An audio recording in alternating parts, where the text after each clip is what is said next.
today, it means we have lots more time to talk to you, right? So my name is Ashraf Garda. Welcome to the show. This is the National Pulse. You are connected to the Pulse, not just by listening, but by engaging us. So feel free to do just that and more. And we have lots we're going to talk about indeed, right? As always, I'm sure you've got the numbers, but if you haven't got it, I'll give it out to you just now in a moment. You need to save those numbers permanently, and that's calls or WhatsApps. Let's start with this firstly. The Department of Sports, Arts and Culture has approved the renaming of 21 towns and cities. You may have heard about this over the weekend, right? Emphasizing that these approvals reflect the department's ongoing commitment to transforming South Africa's naming landscape, promoting social cohesion and recognizing the country's diverse heritage. Amongst the big names is East London, I think. However, the DA has expressed strong opposition to this decision, accusing the department of misleading the public and by extension the minister of that relevant department and bypassing proper consultation processes. So the changes are still to be gazetted. That's the point, right? And the new names have not been revealed officially. This package that gives you an insight into what the stakes are is brought to you by the SABC News. The National Pulse with Ashraf Garda. Weekdays, 3 to 6 p.m. In fact, now we can get to that package. Oldest town. Founded in 1786, it was named after the governor of the Cape Colony, Cornelius Jacob van der Graaf, and his wife. Originally established as a trading post, Graaff-Reinet formed part of the colonial expansion inland from the Cape. Now, more than 2 centuries later, that history is being re-examined. We must never forget when it comes to the South African history context, colonialism, apartheid. People were honored by using their name for certain places, for mountains, for rivers, and so forth.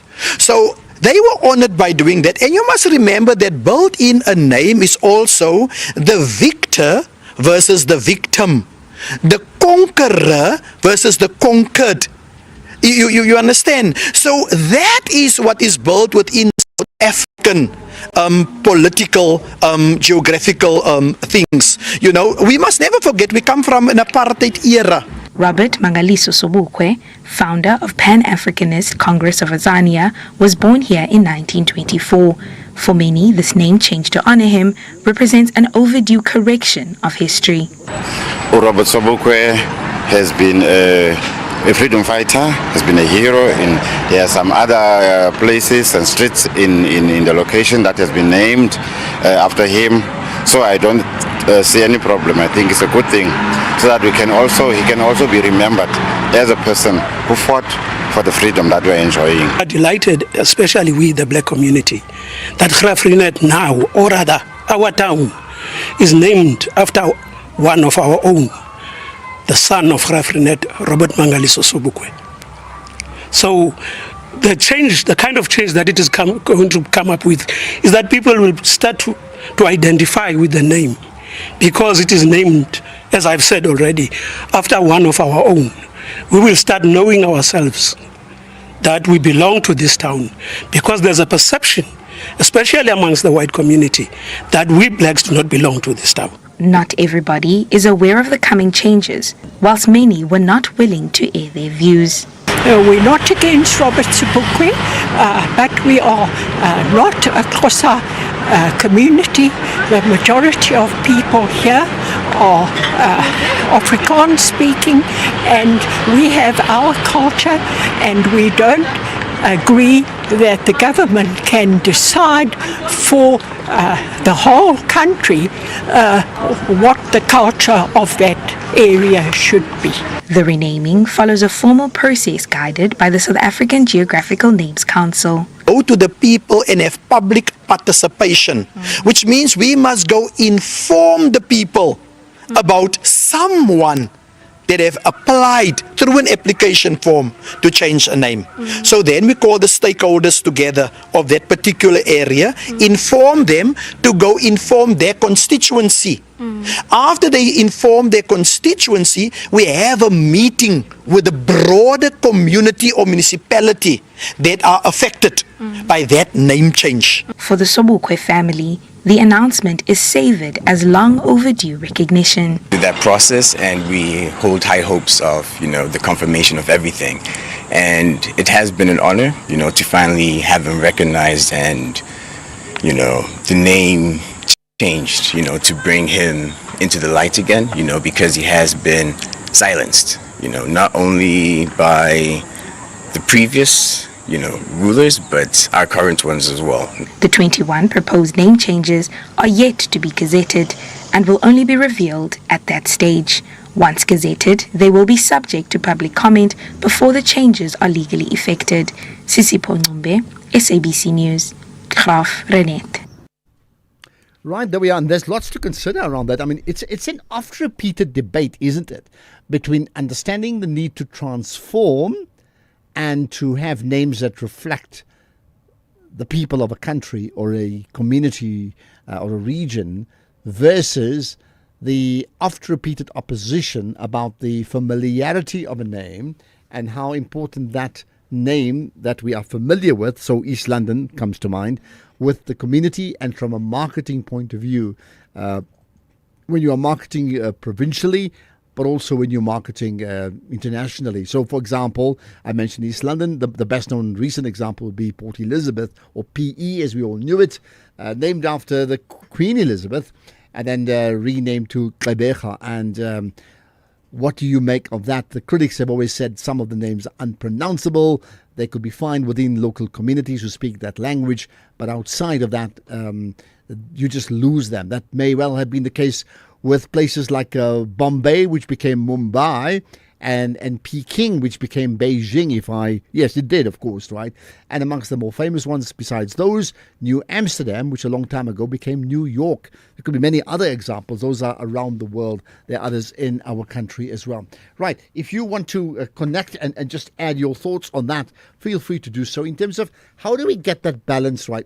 When I say balance, is that also the wrong word? I mean, should we be getting balance?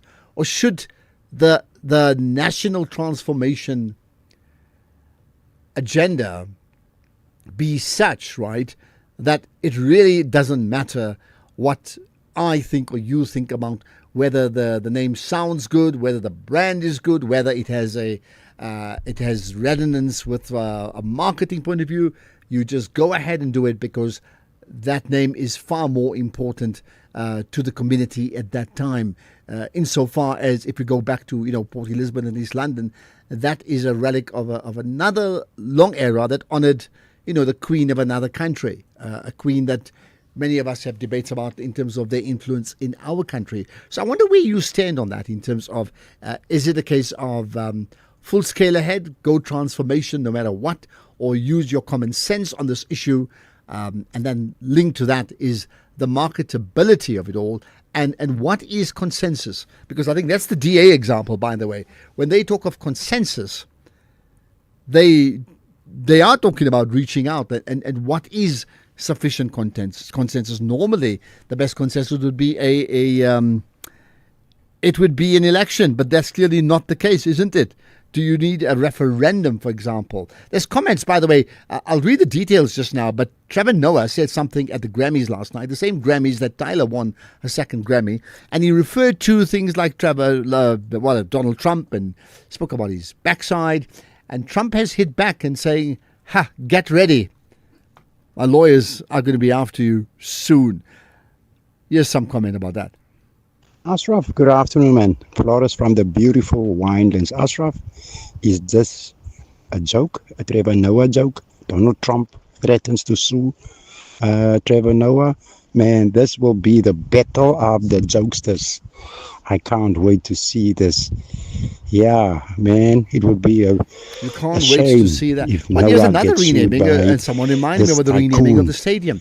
Also, fact that- Trevor Noah's hard work will be made Donald will take all his money and even revoke his visas to the United States. Have a good day. Bye-bye.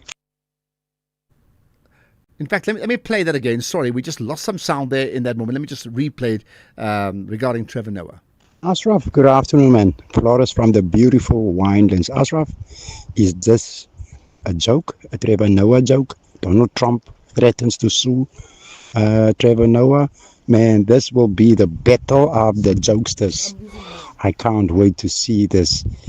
Yeah, man, it would be a shame if Noah gets sued by this tycoon. All Trevor Noah's hard work will be in vain. Donald will take all his money and even revoke his visas to the United States. Have a good day. Bye-bye. All right, you're saying it's going to be a shame. Trevor Noah may welcome it. Look at imagine the type of publicity. By the way, there's also other issues around renaming, and I'd forgotten about it, the renaming of a stadium.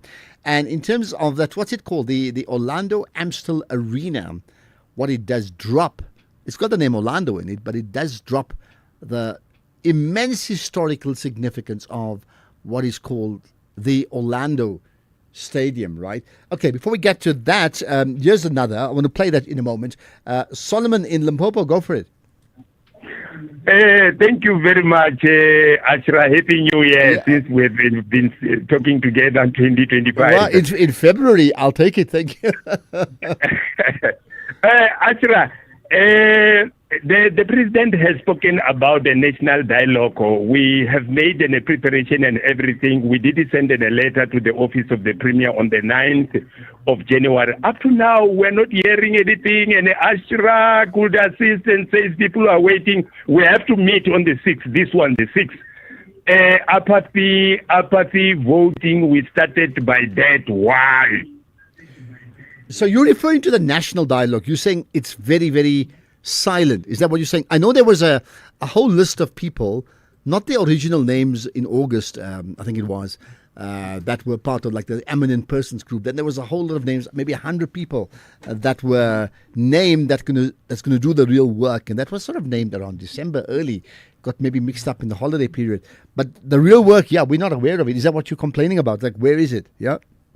Yeah, but Ashra, I know you, if you want to assist, you will do it. You see, because we're waiting for an answer for Premier to come, or she can send whomever. And I've been phoning for these people from early in the morning. But you, I know, as I spoke to you now, I will get the answer. Okay, so what exactly? I do trust you so much. You just said today, these people are waiting for you. Why you're not answering? But the phone is just ringing to your phone. Okay. And I spoke to another person called Desta. He's not giving me the answer, and others, though Velemina and what. Okay, but so let me be clear. Hold it. I was speaking about the national dialogue. That's different. You have a specific concern. Because I must then get Temba and Keys to follow up on it. What is your concern?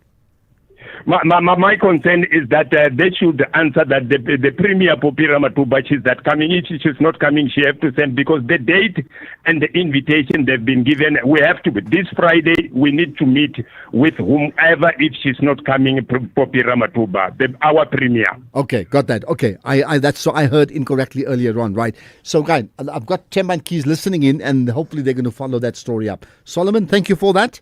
Thank you for your call, right? Let's get to the renaming of stadiums too. Afshad, and SA listeners, you're speaking to Sepwe from Togoza. Afshad, this thing of renaming stadiums after politicians, this must come to an end. Like Moses Mabida. Did ever Moses Mabida play a soccer? You've got people like Professor Nguban who's supposed to name the stadium after him. Right now, the stadium like Orlando Stadium, Jomo Sono must be named after that stadium. Peter Mugabe never played soccer. Must rename all the stadium back to the soccer player, soccer legend. We've got people like Maximo Poyana, Dr. Kumalo, whatsoever. This must come to an end. Thank you.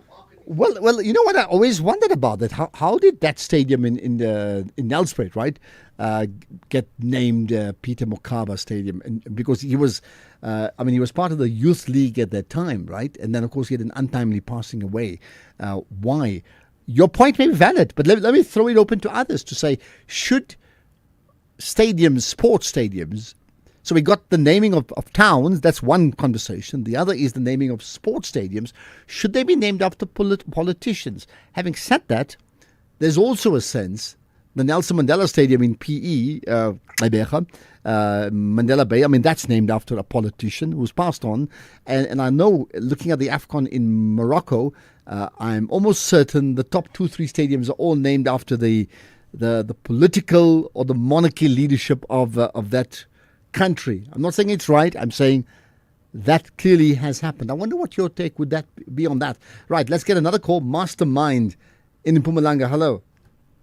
Good afternoon, Mr. Ashraf and the SA listeners as well. Good afternoon indeed. Right. Listen, the name Mastermind, I have to tell you this. When I was a lightie, I used to watch, I think it's Pretoria Kelly's, right? Masterpieces Moripe. I mean, that's, I was a lightie, but I knew how good he was. So there we are. Yeah, I remember Masterpieces, yeah. No, thank you, Ashraf. I just want to comment about the renaming of the town of this country. Yeah. Yes, it's great. I don't stand against for the government to do so, but to make things balance, they have to sometimes try as much as they can. This government, who now currently in the democracy, make a town, maybe some towns, because all the times the towns now that they renaming is as building the former government and. People, they getting work to that, what do you call towns, they're working now. So what would be the solution then? What would be right? Yeah, no, the solution is we have to not making things like we have something grudges or whatsoever, but we're trying to make things correctly so everybody, so as we call it, we want to get into equal. So that equal, it must be balanced. Black, white, children, and the older. That is the equal. So I think this government can make some towns and companies like, ISCOM, they have Witmadupi and they have met the Mpumalanga University. Let them continue to do so. And then naming for that struggling, what they're calling struggle of the revolution of the country. Then they name it for that. But now always going back to naming that all the time. No, I see it's very, very giving a concern on that way. All right, you've made your point and very strongly so. Let's see who's going to say yay to you or nay to you. That's the Mastermind in Mpumalanga. Lots of other comments about it. Completely understandably there would be. Here's one about PE. Afternoon, Ashraf. You guys must get your facts straight. It's not the first time I've heard this. I'm a Gqeberha, Port Elizabeth resident. It's not named after a queen. It's named after Lady Elizabeth Donkin, who was the wife of the governor at the time. So please, I don't mind the name changes, but get your history correct. Okay. Andy. Well, listen, I said this and somebody else also messaged that. Let me say this rather naively. I did not know that. Meaning that some things you pay attention to, others you don't. And if you ask me this 10 times out of 10 over years to say, which city was named after Queen Elizabeth, whether it's first or second, I would have said Port Elizabeth. So, okay, I've learned something. But clearly, whoever it's named after, the people didn't want to stick with it anyway, right? Point taken. Thank you. Right, here's one. Now, there's no town named after Trump, but let's talk about it. Hi, Ashraf. I'm actually disturbed by one comment that even mentioned that his status in the United States will even be revoked, even to go that far that his legacy will go in vain. It's oh my goodness, it's quite shocking to say the least. And I'm even lost for words. I don't even know what to say.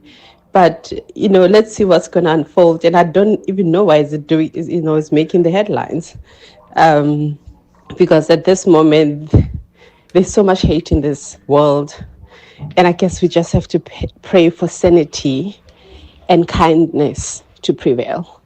This is Tepiso. Thanks for that, Tepiso. Why is it making the headlines? Because it's about Donald Trump and Trevor Noah. Let's just recap. So last night, Trevor Noah was the MC or the host of the Grammys, the same one that Tyler won an award. And he does satire, he does comedy. They take fun of people. And he made fun of Donald Trump. And he referred to his backside amongst many other things, right? And then Donald Trump responded. I'm going to read from his Truth Social post saying, the Grammy Awards are the worst, virtually unwatchable. CBS is lucky not to have this garbage litter the airwaves any longer. The host, Trevor Noah, whoever he may be, is almost as bad as Jimmy Kimmel at the low ratings Academy Awards. Noah said incorrectly about me. Okay, this is the other part, so not about the backside. In fact, he referred to that infamous island that's center of attention right now, okay? He said, Noah said incorrectly about me that Donald Trump and Bill Clinton spent time on Epstein Island. Wrong, and he's got exclamation marks. I can't speak for Bill, but I've never been to Epstein Island, nor anywhere close.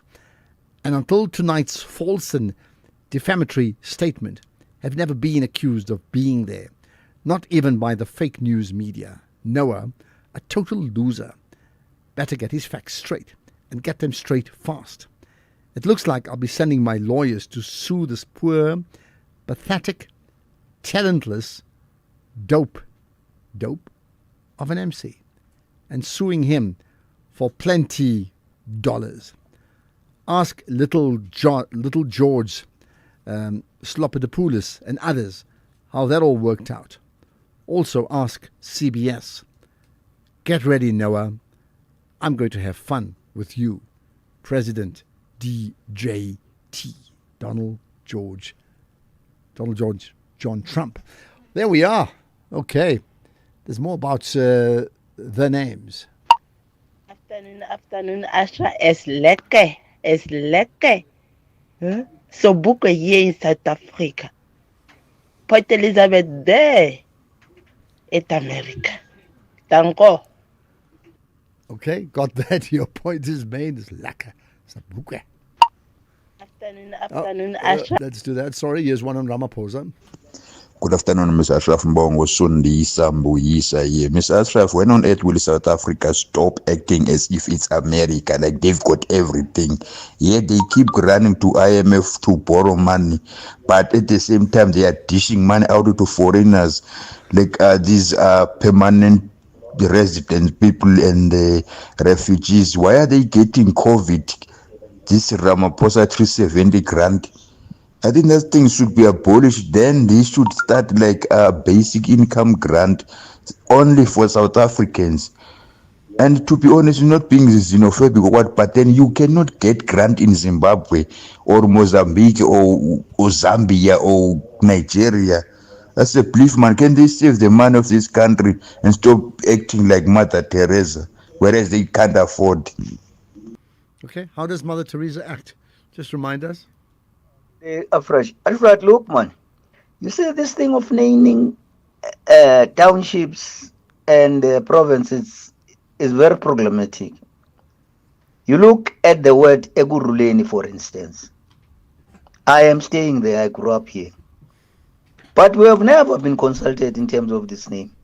And we don't know what does this name means. And there are a lot of people who were here that contributed that it could also be given to them. In particular, those who are coming from the East Rand as such.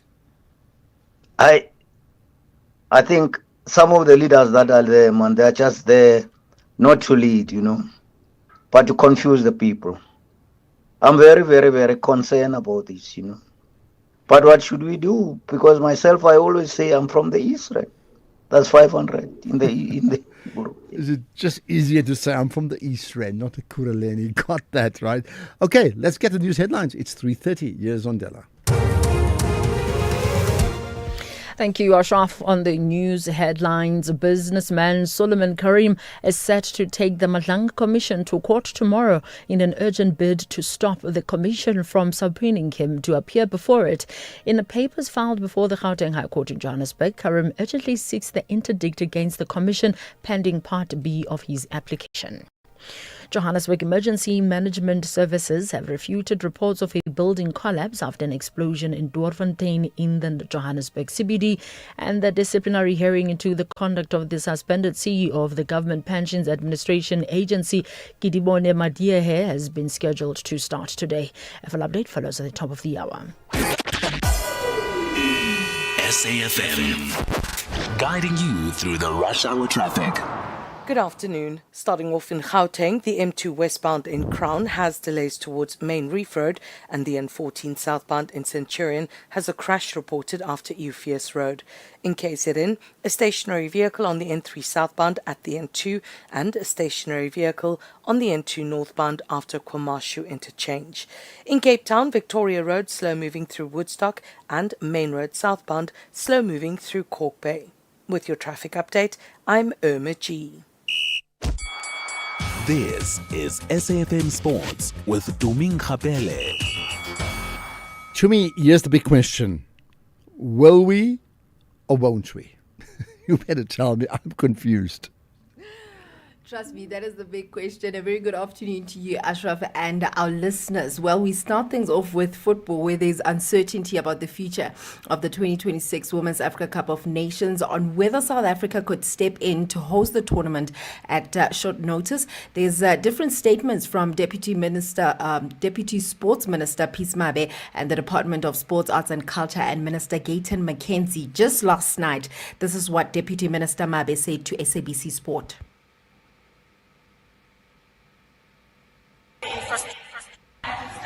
We took an opportunity that presented itself because we feel we have the necessary infrastructure and the support, of course, of hosting the WAFCON. When Morocco said we're not able to host South Africa, we said, yes, we are available. We're going to take it. Look, it cannot be debatable because we've just recently hosted a successful G20 where heads of states of different countries were here. So it tells you that in terms of hospitality, we are as well ready. We have the necessary infrastructure as well when it comes to stadiums. We've hosted the World Cup, the Soccer World Cup before, so we are ready. We can host it. Given the fact that it is in 60 days as well, we are not very much worried. We just have to put systems in place. From tomorrow, we will begin. However, the Department of Sports, Arts and Culture later released a statement saying that no formal decision has been made to move the tournament and Morocco remains the scheduled host. So I guess, Ashraf, the answer would be we'll have to wait to hear from CAF, and the final word will be from CAF on whether, one, Morocco has been confirmed to withdraw from hosting the Women's Africa Cup of Nations, and two, if South Africa is actually going to be the side that is going to step in to host the tournament. I mean, what's interesting around that, I understand if you withdraw this late, like just a month before the event, there's punitive measures that the host country will face. So that's one. Number two is, why would they withdraw? What exactly is it when Morocco is trying to ensure they host as many tournaments as possible ahead of the World Cup?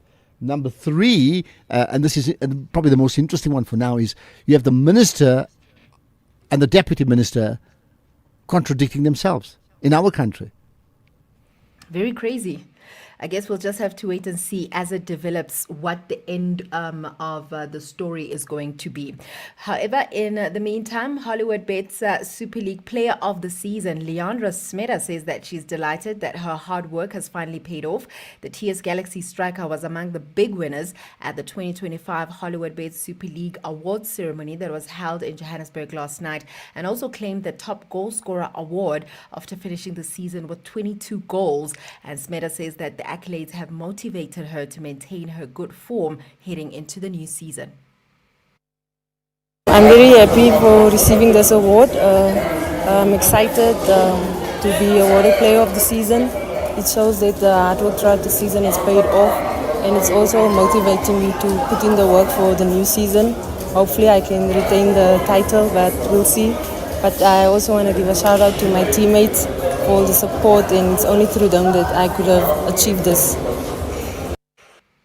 In terms of rugby, Springbok coach Rassie Erasmus says that he's happy that England have adopted South Africa Africa's famous bomb squad tactic instead of seeing it as a problem. Speaking to the Observer, Erasmus says that he likes England's version, which has been nicknamed the Palm Squad, and he said that teams should be encouraged to innovate as long as they play within the rules.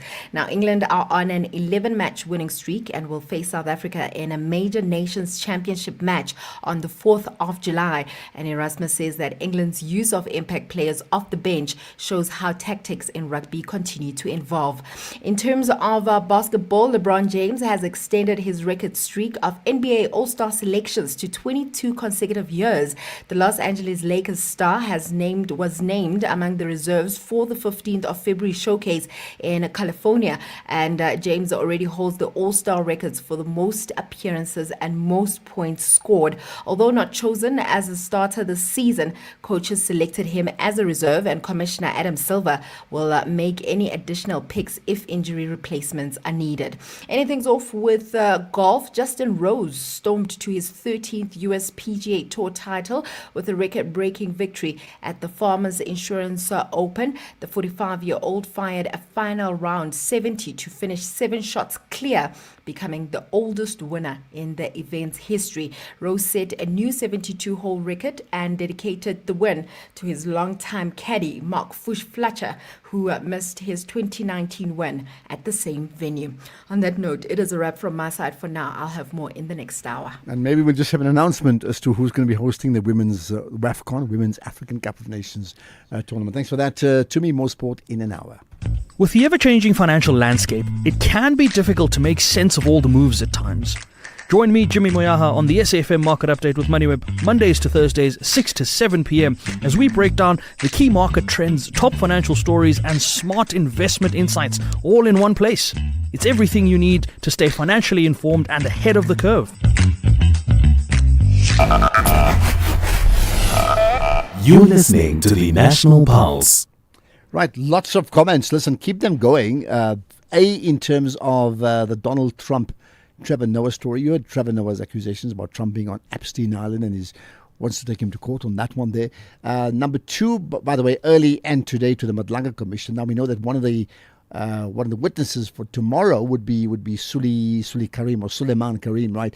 And the story is that he is attempting to stop the Madlanga subpoena in court tomorrow, lodging an urgent bid tomorrow to stop himself being subpoenaed before the commission. So lots happening overnight, and we'll certainly see what happens and give you that as well as and when we know that would happen. But listen, in terms of the name changes, further thoughts, because we're having this very interesting conversation about that, and I'd love to know more too in terms of what you think. Well, talking about the Madlanga Commission, so senior forensic analyst in the automated ballistics identification system at the ballistics section, that's Captain Lawrence Mogotle, testified at the commission detailing evidence from the murder scene of the engineer Armand Swart. You may remember Armand was tragically shot 23 times. So to give us a summary of what happened today is Sibatle Mota, the SABC News reporter, joining us. Sibatle, good to connect with you on the National Pulse.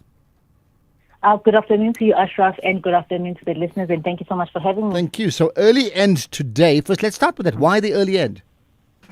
So basically, we just had one witness who was testifying over the ballistic evidence on the Armand Swart case.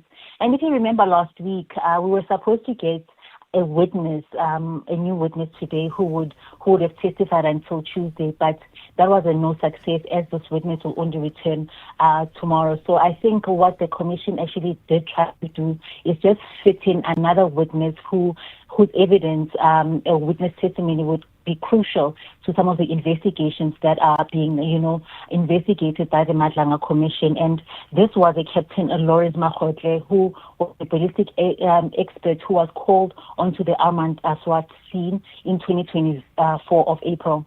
Okay, so run through what were the key, points that emerged. Need I say bullet points in reference to shooting that emerged today?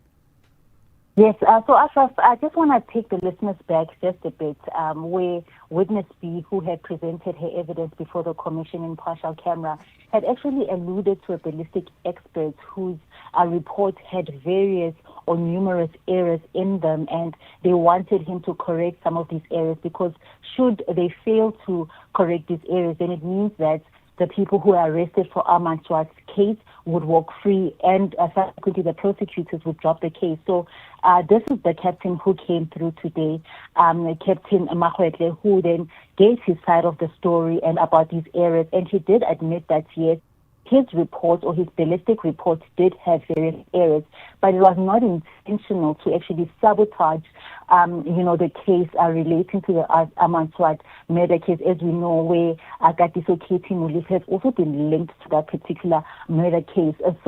But what is really alarming is some of the errors that were made in his reports were so, great, in a sense that the wrong dates were allocated to some of these reports. The wrong case number was actually allocated to some of these reports, and you found that the cartridges that were found on the scene at the Bramley case were, just misplaced, and they were misnumbered.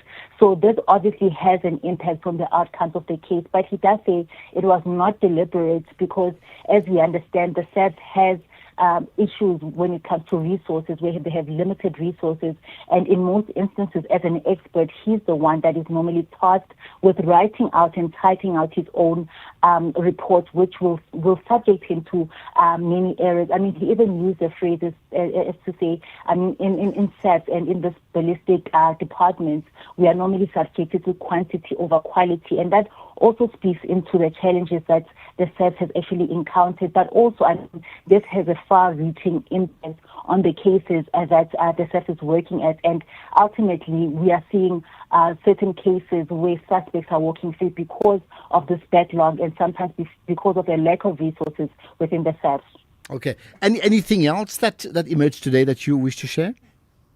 I think what was important as well, he addressed, the evidence by Witness B, a kidnapping case that he has opened against Witness B, and he says that Witness B and some of her team members had actually taken him by force to the Silverton SAPS offices to sort of amend this report because, as I previously stated, that it would have an outcome on the investigations, and he says he was taken there technically without his will, and he was forced to go into that office, and he was being intimidated, and that really raised eyebrows for him if Witness B, who has previously testified, is a legit police officer, because as you know, one of the suspects that has been arrested in the Armand Swart case is another police officer. So I think he managed to address those reports as to why he opened a case of kidnapping against Witness B. But again, the commissioners were putting it to him, asking him why would then Witness B kidnap you within the SAPS premises, within a SAPS police station, But he is right to say that he felt intimidated and was held against his will. So right now, that case is with the IPID and is being investigated. I see. Now, I see just going to tomorrow, the one of the witnesses, potentially Suleiman Karim, putting together an urgent court interdict to prevent being subpoenaed. He's been subpoenaed to appear tomorrow. You know much more about that in terms of the why?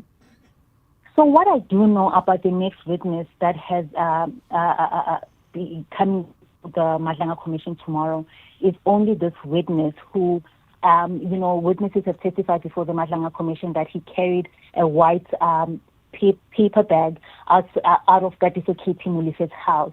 And I remember General Dumsani Khumalo saying that paper bag didn't contain chocolate, but it might have contained something else, where he was alluding that this man was going to pick up cash from Katiso Katie Molefe's house on behalf of General Shadrack Sibiya. So that is who we are expecting. But the case that you are speaking about, I have an idea as to the fact that it may come later on the week before the Madlanga Commission, as most of these witnesses who are now appearing before the Commission have been subpoenaed by the Commission. I understand. Okay, let's leave it at that. I appreciate your time, and I'm sure we'll connect as and when we need to just get some clarity on some issues. So thank you for that here on the National Pulse. Reaction, as always, is always welcome, as per that conversation we've just had on any other issue as well.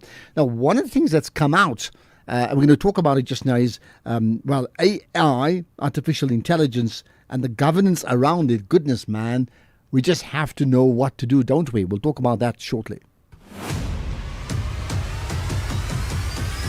Ashraf Garda is streaming live now on Facebook, YouTube, and X at SAFM Radio. You're listening to the National Pulse. And there's more comments about Trevor Noah. Good afternoon, Ashraf. Good afternoon, listeners. Ashraf Ganda, how can Trevor Noah do that? He knows he's not from America and he knows how Trump is feeling. How does Trump feel for us in South Africa? Trump do not want us in South Africa, but he's going to make fun of Trump that side. Trevor Noah. He's a comedian. What do you expect him to be? Sound like a judge? They make fun. They poke people. They really do. In fact, maybe Trump also pokes people in a very different way, if you get my point. Good afternoon, Ashraf. I just want to comment, Ashraf, then about the game between Orlando Pirates and Magezi FC. I think the atmosphere was so beautiful. I mean, to see South African team sold out and not being in a cup competition, but a league game sold out just like that. I think big ups to Orlando Pirates marketing department. They are doing exceptionally very well. Thank you, Ashraf. Interesting you bring that up. I mean, I know they played at this, renamed stadium. And I mean, this is not like a title decider, as you would understand in terms of Magezi's position on the log. What is it, if somebody knows more, what is it that, is it the fact that the stadium has been renamed and therefore everybody was there, or was there something else? But from what I could pick out, the atmosphere was quite amazing. And everybody was like saying, hey, we don't know what we've got, but this is a good example of just that. So thank you for that. I have a sense others may just talk about it too. There's a lot of talk about the renaming. I also have a problem with this naming of places with politicians' names.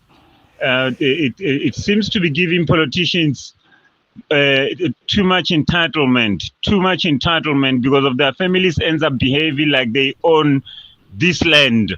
I also feel that there's this thing needs to stop. Everyone contributed in fighting for freedom. I can't help it when you said the families behave like they own the land. I was thinking about at least one person, maybe there's more, worldwide, whose the entire country is named after that person. That's Rhodesia, right? Any other person like that where a whole country is named after that person? But I get your point, where the families think that we run the show here, man. We own the country. Good afternoon, Ashraf. This is Bongani Mkwanazi from Chatsworth. I'm in support of changing these names. I think we must change the name South Africa first. Changes to Azania or something else, because South Africa it doesn't sound well. Then we can change KwaZulu Natal, change it to Zululand or KwaZulu, and then we can change other names as well, because it's very important to change these names. But why is it very important? I mean, just tell me. And the other one, just think about it. When we talk about consensus, that means getting sufficient input. How much is consensus? So if a town has got, I don't know, 100,000 people living in a town, it could even be 2-3 million in another place, but let's say 100,000 in a town. How do you reach out to ensure you can come back and say, right now, we have sufficient consensus that the people of this town are happy that we can rename this place this and drop an old name? I really am very fascinated by the principle of how much is consensus. Let's talk about artificial intelligence next. The National Pulse with Ashraf Garda. Weekdays, 3 to 6 p.m.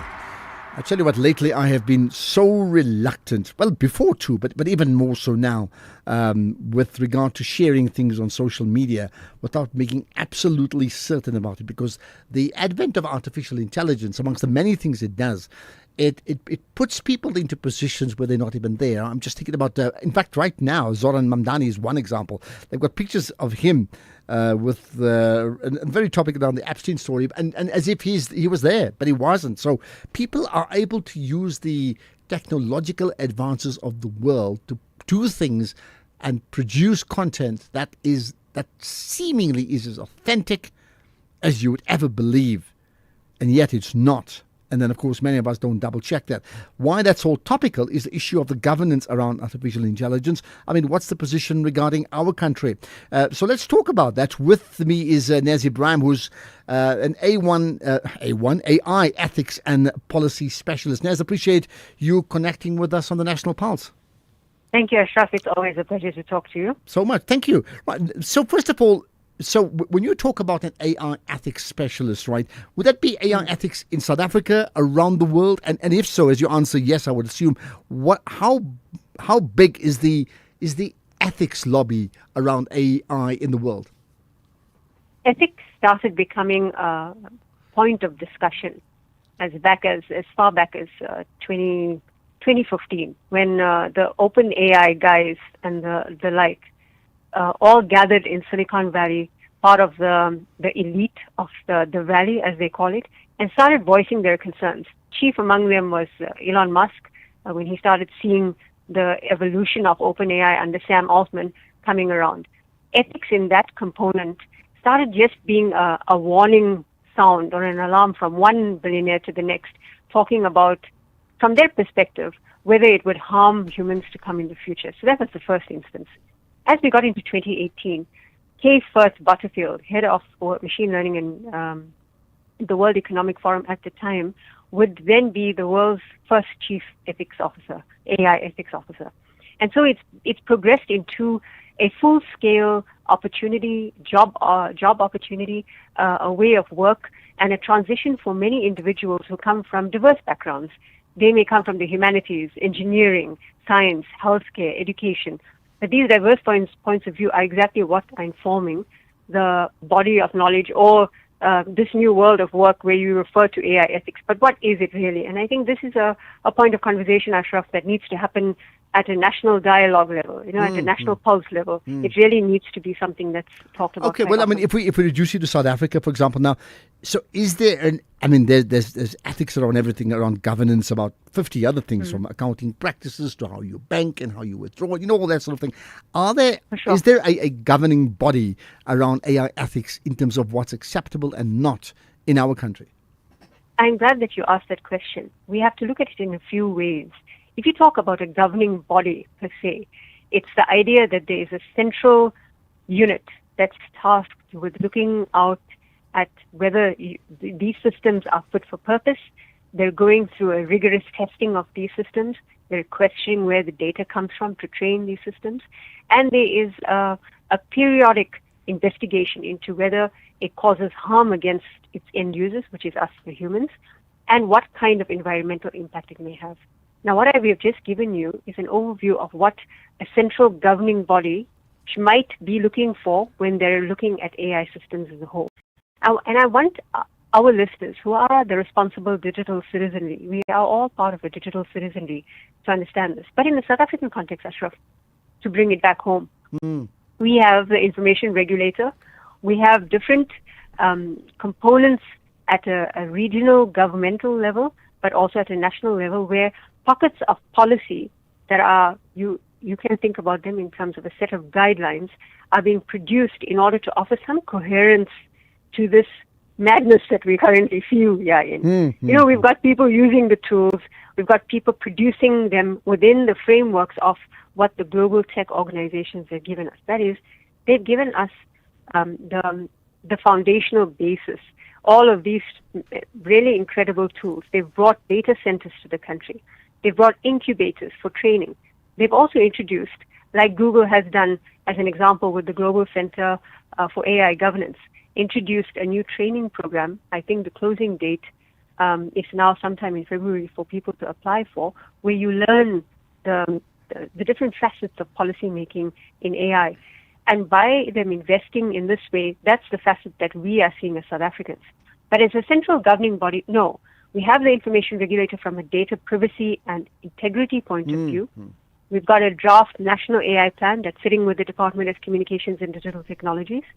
They have been, I think you may have seen as well, they've been recently publishing LinkedIn updates around public participation information they've received from key role players on what needs to go into our draft national AI plan. Okay. Whether that is happening at the moment, it's a work in progress, I think. Okay. Now, I also noticed that you sort of referenced the World Economic Forum in Davos that ended just recently. I understand that AI had a special place in the conversations. What was being talked about there? It certainly did. Everyone from the very controversial and someone I think all of us would take offense to the type of ethos that they have. Alex Karp, who's the CEO at Palantir Technologies, Microsoft CEO Satya Nadella, Anthropic, which has produced Claude.ai, which we all are just as familiar with as we are with ChatGPT, the CEO Dario Amodei, and numerous other leaders in the tech space, but also in the policy space from a government point of view, talked AI. There was no getting away from it. And there was an interesting talk by CEOs about how CEOs with skill for AI. There was a web talk on how CEOs with skill for AI. An interesting thing that came out for me was not just a lot of the positivity that they spouted about what it could do for massive workforces, how it would save humanity. Elon Musk was also very much part of the positive Save for Humanity conversation. But overall, CEOs were interested in how it would practically upskill workers and what might it do to particular industries. And if I bring that back to South Africa, Ashraf, if I may explain this a little bit more. Yeah, quickly. What we must remember here is the way it is best understood is, as South Africans, if we thought about this, we must think about it through the lens of 4 areas. And those 4 areas are, number 1 is literacy. Number 2 is governance. Number 3 is policy. And the last part of that quadrant is ethics. And if we understand this as digital citizens, as part of the digital citizenry, we can get a very good grasp and a firm understanding of why this thing called AI, we are living in the industrial age of AI, these tools that we use, the integrations that it has into our everyday lives through banking, healthcare, insurance, education, etc., what these might mean. So I'll go through the 4 again. That is literacy, policy, governance, and ethics. And this is all laid across AI. Now, literacy as an example, for a digital citizenry, literacy needs to be understood in a way where if a CEO is thinking about what AI literacy looks like in their organization, if a parent's thinking about what it looks like for their kid, the first thing they've got to understand is to take a step back. And in taking a step back, you have to investigate your computer literacy and then transition to the AI literacy, underpinned by a foundation of cybersecurity or a sense of what it means to be safe in terms of a cyber awareness. Okay, so we've got a minute before we're on news time. So how, in terms of those 4 points that you've mentioned, the quadrant, how far are we down the line with all of those? I think we're very much in a testing phase. I was on a webinar recently with a leading law firm here in South Africa who talked about their predictions for 2026 in terms of AI and its development across industries. And one of the things that they made reference to was that governance would become a core KPI for companies going into 2026. It was already, there were whisperings of the conversation. But being that we are in early stages across policy, AI literacy is starting to become a need to have, not a nice to have. Policy is already in its stages of infancy to somewhat working mode. And then you've got the literacy component and the ethics part, which still needs to be understood, again, as I say, at a national dialogue level for us to build a responsible digital system. And as we end, a quick one-liner in terms of your definition of one being AI literate.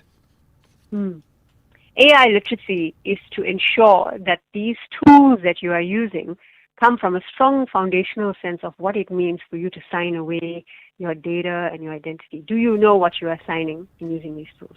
Okay, lots to reflect on that, Naz Ibrahim. Much appreciate your time talking about AI ethics and AI ethics and policy specialist. We'll have a podcast of that coming up soon. You can check it out. We'll post it up on the SFM website and probably tweet it out as well. Right, let's get the news. It's 4 o'clock. Here's Ondela.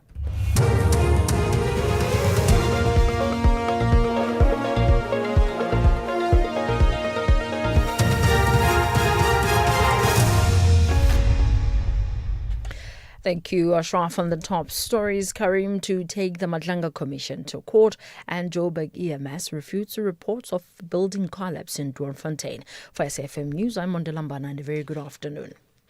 Businessman Solomon Karim is said to take the Madlanga Commission to court tomorrow in an urgent bid to stop the commission from subpoenaing him to appear before it.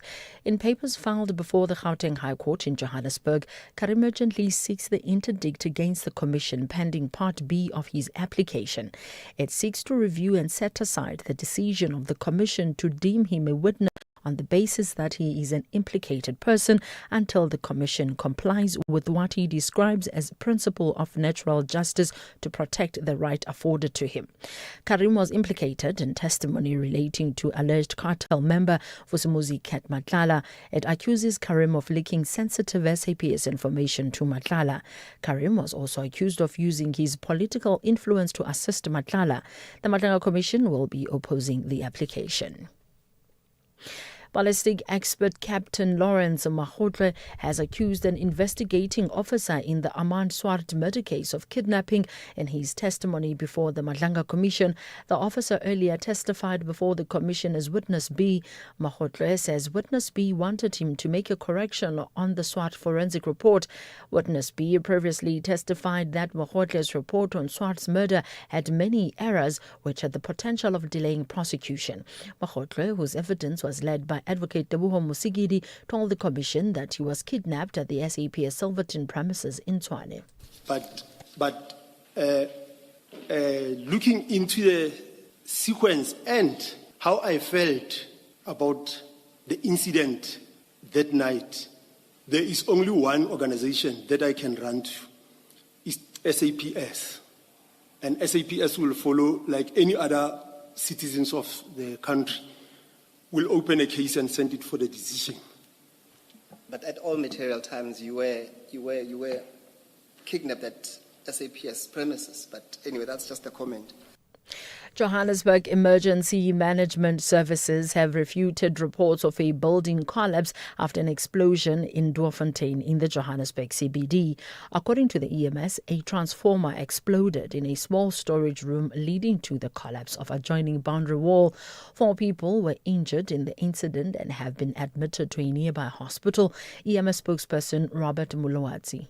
The incident, we received it this morning at around 5 to 6. Right, it was received as a transformer, what do you call it? Substation, whatever, transformer on fire. And then during that process of the fire incident, there was an explosion. Of course, there were people who were around the building. So the 3 people who were injured were transported by our Gauteng Emergency Management Services to the disciplinary hearing into the conduct of the suspended CEO of the Government Pensions Administration Agency, Kidibone Madiehe, has been scheduled to start today. Finance Minister Enoch Godongwana placed Madiehe on precautionary suspension in August 2025 following allegations of serious misconduct concerning high-value procurement transactions. In a statement, National Treasury emphasized that the specific terms of reference or the full investigative reports will not be published at this stage. This is to safeguard the legal integrity of the hearings and to ensure that Madiehe's rights are not unduly prejudiced. The GPAA administers the payment of pensions to government pensioners on behalf of the Government Employees Pension Fund. SABC Economics reporter Naledi Ngobo filed this report. According to media reports, Madiehe is being investigated for alleged procurement breaches costing the GPAA more than 1 billion rand. It says the matter is also applicable to the disciplinary code for senior management services, which delegates authority to the Minister of Finance to institute disciplinary processes. German authorities have arrested 5 people suspected of exporting goods worth tens of millions of dollars to Russian arms companies under a European Union embargo. They detained in the northern city of Lübeck. The BBC's Rory Gallimore reports. EU leaders have often spoken about the need to make Russia pay for launching its full-scale invasion of Ukraine. Embargoes are a key part of those efforts. According to German prosecutors, these suspects have breached those measures for years. They're alleged to have sent 16,000 deliveries to Russia since the invasion began, with many of the recipients being arms firms.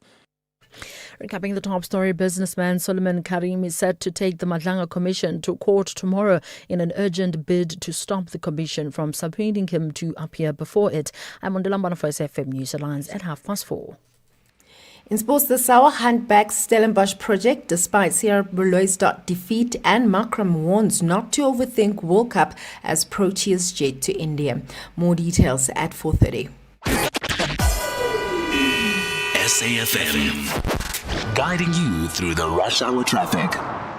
Good afternoon. Starting off in Gauteng, the M2 westbound in central Johannesburg has a crash reported on the M1 North ramp at Crown Interchange, and Garsfontein Road in Pretoria has a crash near Matt Street. In KZN, the N3 westbound a crash before the Pavilion Shopping Centre exit, and the N3 westbound a stationary truck near Van Reenen Town. In Cape Town, the N2 outbound slow moving towards Bunga Avenue, and the M5 southbound slow moving towards Racecourse Road exit. With your traffic update, I'm Irma G. The National Pulse with Ashraf Garda on SAFM. You're listening to the National Pulse, weekdays 3 to 6 p.m. Right, there's so much conversation about the name changes. We'll touch on that more in a moment.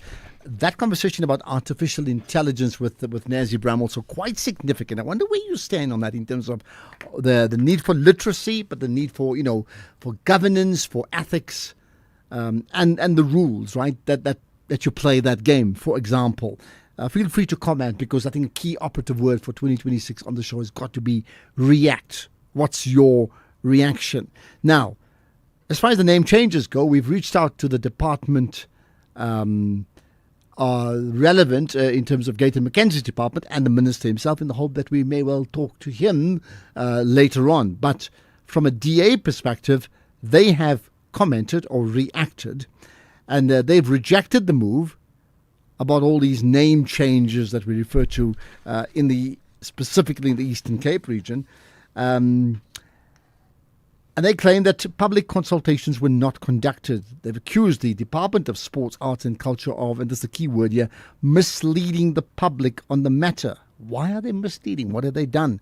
Let's find out with Samantha Graham-Murray, who's the DA MP, but also, you may know, is the Deputy Minister of Electricity and Energy. So do we say Deputy Minister, or we speak from a DA perspective, Samantha Graham-Murray? You can call me Samantha with pleasure, Ashraf. Much appreciate your time, right? So let's talk about this. When we say, and I'm quoting from a DA perspective, accusing the department of misleading the public on the matter. Tell me more. Why so? Well, I'm not actually accusing the department. I'm accusing the minister, and I'll tell you why. Because we started this process in 2023. I'm the constituency chairperson, the constituency leader for Dr. Baz Naudé. So 4 of our towns have been earmarked for name changes. That's New Bethesda, Graafrenet, Aberdeen and Ardendorp. So the process started in 2023, and we were very, very involved in every aspect of the process, because obviously if you're going to object to something, you need to first ensure that you have, gone through every process, you have been part of every opportunity to object. So we piloted the name changes. We wanted to know who'd made them, why they were making them, because also you need to understand why these names have been proposed, so that you can maybe get behind them if it makes sense. Needless to say, we were told off by the department. They weren't going to give us information. The POPI Act was used, but anyway, it was all sort of talk and bluster. Then they embarked on the public participation. There were 8 public participation meetings held in the 4 towns. I attended every single one of those public meetings.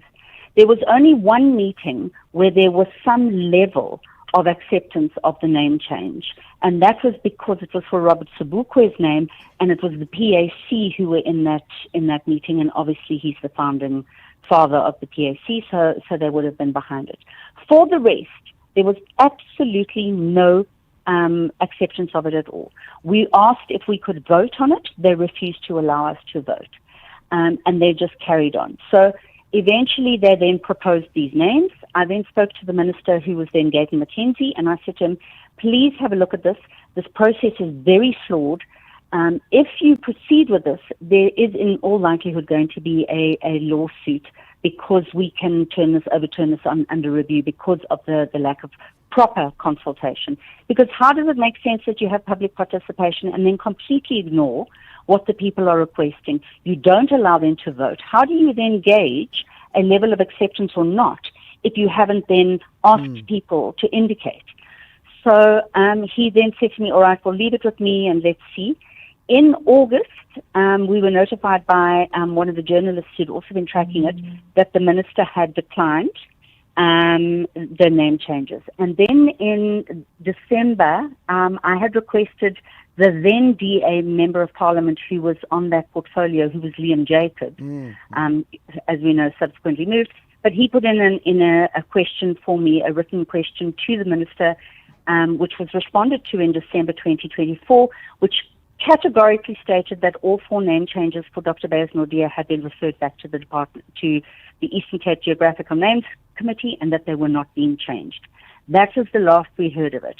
Last week we heard that our 4 towns are part of the 21 proposed name changes that are going to be gazetted.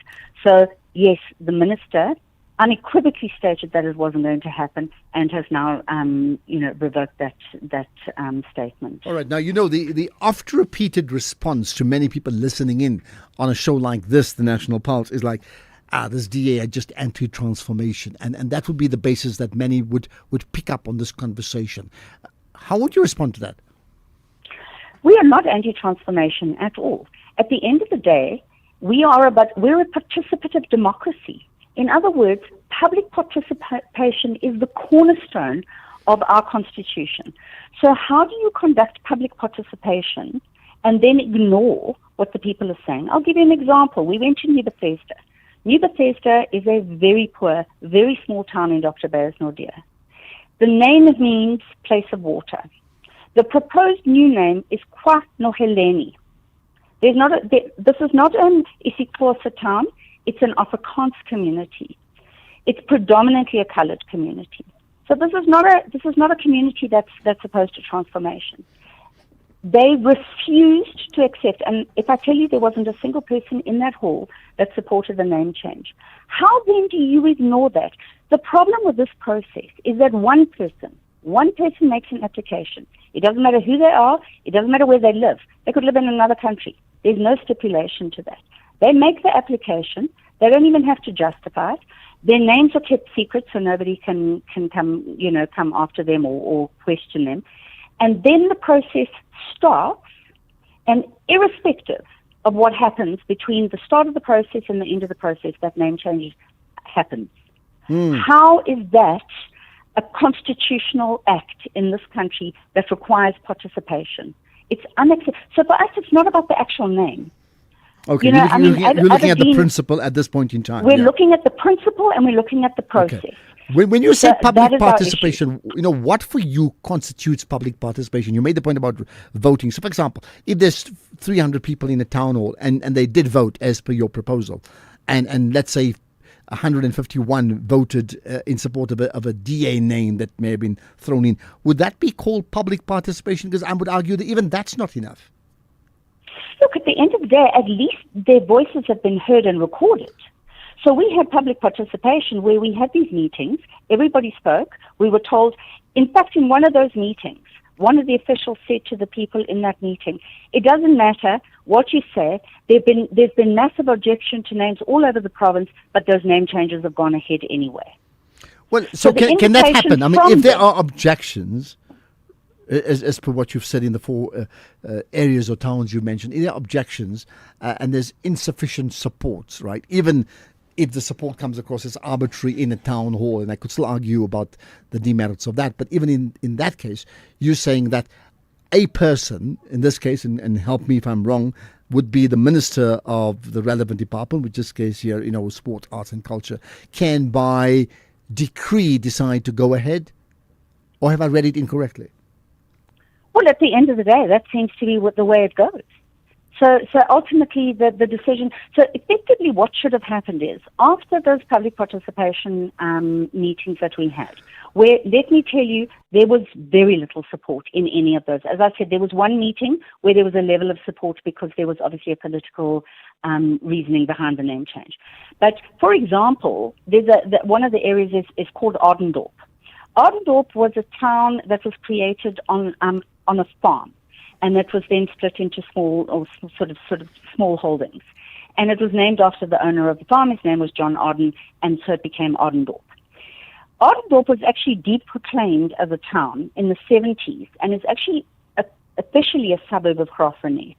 Now, by rights, the Eastern Cape Geographical Names Change Council don't have any jurisdiction over that because it falls within the municipal boundaries, and therefore only the municipality can change the name of Ardendorp. They don't care. Do you know what they're calling it? Kwamseki Bishop Limber. That's the name they want to give to Ardendorp. It's got about 40 houses in it. Named after somebody who had nothing to do with the town. And when they held the public participation meetings for that, people were bussed in from Port Elizabeth or Gqeberha to come and punt for that name because he was the founder of the Bantu Church. But isn't it a flaw in the system? But I'm saying tomorrow you and your DA supporters can go in again and also bus in 100 or 200 or 300 people, and if they win a vote, then isn't that the flaw? So how do you want to address this now? So, look, the next stage for us is the minute it's gazetted, we can lodge objections, and obviously we're going to do that. And then we'll see what happens after that. But given what we've learned already, it doesn't matter what we say. I mean, I live in Graaff-Reinet. I mean, so for me, it's a personal thing that the fact that my voice has not been heard and it's been completely discounted in this conversation, for me is completely unacceptable. And the rest of Graaff-Reinet feel the same way. We commissioned an independent study, was commissioned by a local attorney in Graaff-Reinet. They brought in people from Stellenbosch University to do a survey of the people in the area. 84% of the people said that they did not want the town's name to change. That was submitted in support of our objections. So irrespective of how the people of this community, so one person can come along, say, I want to change a name. 50,000 people's voices do not matter, because one person has decided, who's not from the town, we've subsequently discovered, the person who made this application doesn't live in our area. So one person can change the name of a town against the choice of 50,000 people. So you're saying that's quite normal. That means if I propose I'm thinking of Benoni comes to mind, to change the name of that town, I will put it forward to the relevant authority. Would that be, at local council or national, in this case, Department of Sports, Arts and Culture? And if they like what I'm saying, they effectively can run with it, and there's no vote count that's required. Exactly. That's exactly the way it operates. So irrespective of how the people that it most affects. So there's no way that this is actually constitutional. But I think what has happened in the past is that we have documented this process from start to finish. We've been absolutely dogged in making sure that we have documented every single part of this process as it has unfolded. We are absolutely of the opinion that this has flouted constitutionality, it has flouted the rules of public participation, and that they came in with a predetermined agenda, and they were box-checking the rest of the process. So we will take it to the next level, and we will do the objections, because that is what is required of the law. And then following that, based on the outcomes of that, we will then determine whether or not we then look at a legal review of the decision. Okay. Because for us, it is an arbitrary decision that has been made on the basis of, what? Now, taking it to the next level is interesting. I mean, you mentioned Liam Jacobs is interesting as once of the DA now of the same party that the current Minister of Arts and Culture, Sports, Arts and Culture heads up anyway, so it's quite interesting. But is there no room within, particularly so that your parties are part of the GNU, to put it rather mildly, like, are you not in the same WhatsApp group and say, come on, guys, can we not have a chat about this? Is that out? Look, let's be honest, it's a local government election year, and unsurprisingly, we actually have a by-election running in our municipality because an ANC councillor defected to the Patriotic Alliance. So at this stage, I think relations are a little bit chilly, between us and the Patriotic Alliance because we are fighting a very hard by-election. So, but as I say, at the start of the GNU, I had that conversation informally with the minister and said to him, what is happening here is incorrect. It's, there have been problems. It really hasn't followed process, and I really think you need to look at it. And he said, fine, leave it with me. So as I said, the last we heard was that they weren't changing. So I don't know what's happened between then and now, that the minister has now turned around and said, well, at the end of the day, we don't care. We're just changing 21 names. I don't know if it's been a lack of attention to the issue. Maybe the Eastern Cape Geographical Name Change Committee reapplied and it's just been incorporated with the other 17 towns. I don't know. But at the end of the day, we were promised it wasn't happening, and now it is. Well, we reached out to the department, whether it's the department or Gayton McKenzie, the minister himself, and who knows? If he responds, there may well be some name calling, and I say name calling between all of you. But for now, much appreciate your time, Samantha. Samantha Graham-Mare, the DA MP, also Deputy Minister of Electricity and Energy, but certainly speaking on this case here on a DA platform around the name changes that she believes no consensus reached, but went through anyway. Thank you for your time. I wonder what you make of all of this. I mean, just listening, I'm not talking about now the actual names, whether there's justification for the names, the principle of an actual name change. How much do you know about it? How do we go about having a name changed? And really for me, how much is sufficient consensus? I'm struggling with that one. How much is sufficient consensus? Does it require an actual election at like a referendum, general election type of thing? Or can you call 100 people to a town hall and bust them in? And do they have to be registered within that grouping to say, there we are? Or not? Let me learn something. I'm sure you can teach me a thing or two as well. Right, let's talk about a terrible story of the Doornfontein building collapse that took place here in Johannesburg. For 90 years, one voice has informed, challenged, and connected a nation. SAFM, South Africa's national English public radio station. Established in 1936 as the SABC's very first service, the A program, evolving through the English service, Radio South Africa, to SAFM in 1995, shaping thought and strengthening democracy. From a full-spectrum station to a trusted home of news and talk, SAFM continues to lead the conversations 90 years strong. SAFM, leading the conversations that move us.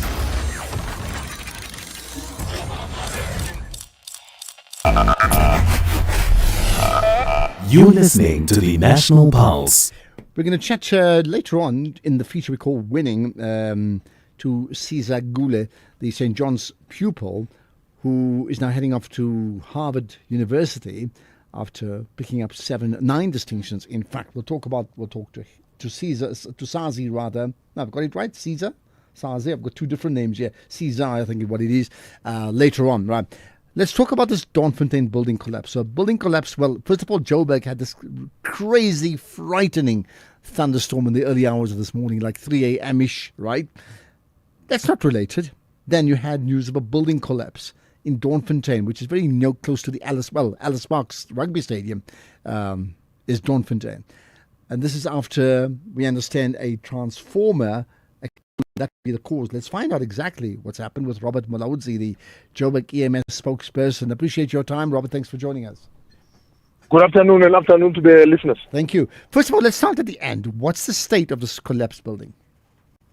Yeah, actually it's not a building, it's actually a wall. So what actually collapsed is a wall which is attached to a building. So in between, there was a substation which is supplying electricity to the very same building. The building is used as a student accommodation. So in between there's a wall which is like separating the building which is housing the substation. So early hours of this morning at around 6, we got a call that the substation was on fire. On arrival, while we were busy extinguishing, there was an explosion in that area where the substation was.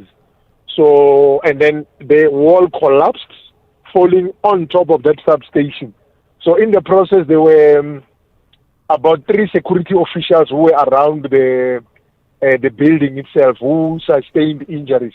One of the security officers sustained serious injuries, and the other 3 received minor injuries. And also, there was one student who also sustained some minor injuries of the bricks when they were falling, wall collapsed. So, all in all, it's 4 people who sustained injuries, 3 security officers and 1 student. And anecdotally, I mean, it must have been a frightening thought at the time that it happened, isn't it? Did you get a chance to get some feedback from them? Yes, it was, because remember initially there was a fire, after that there was an explosion, and then after the explosion, there was that collapse. So you can imagine. So it was like 2 incidents in one. So there was that fire incident, an explosion, and also the wall collapse.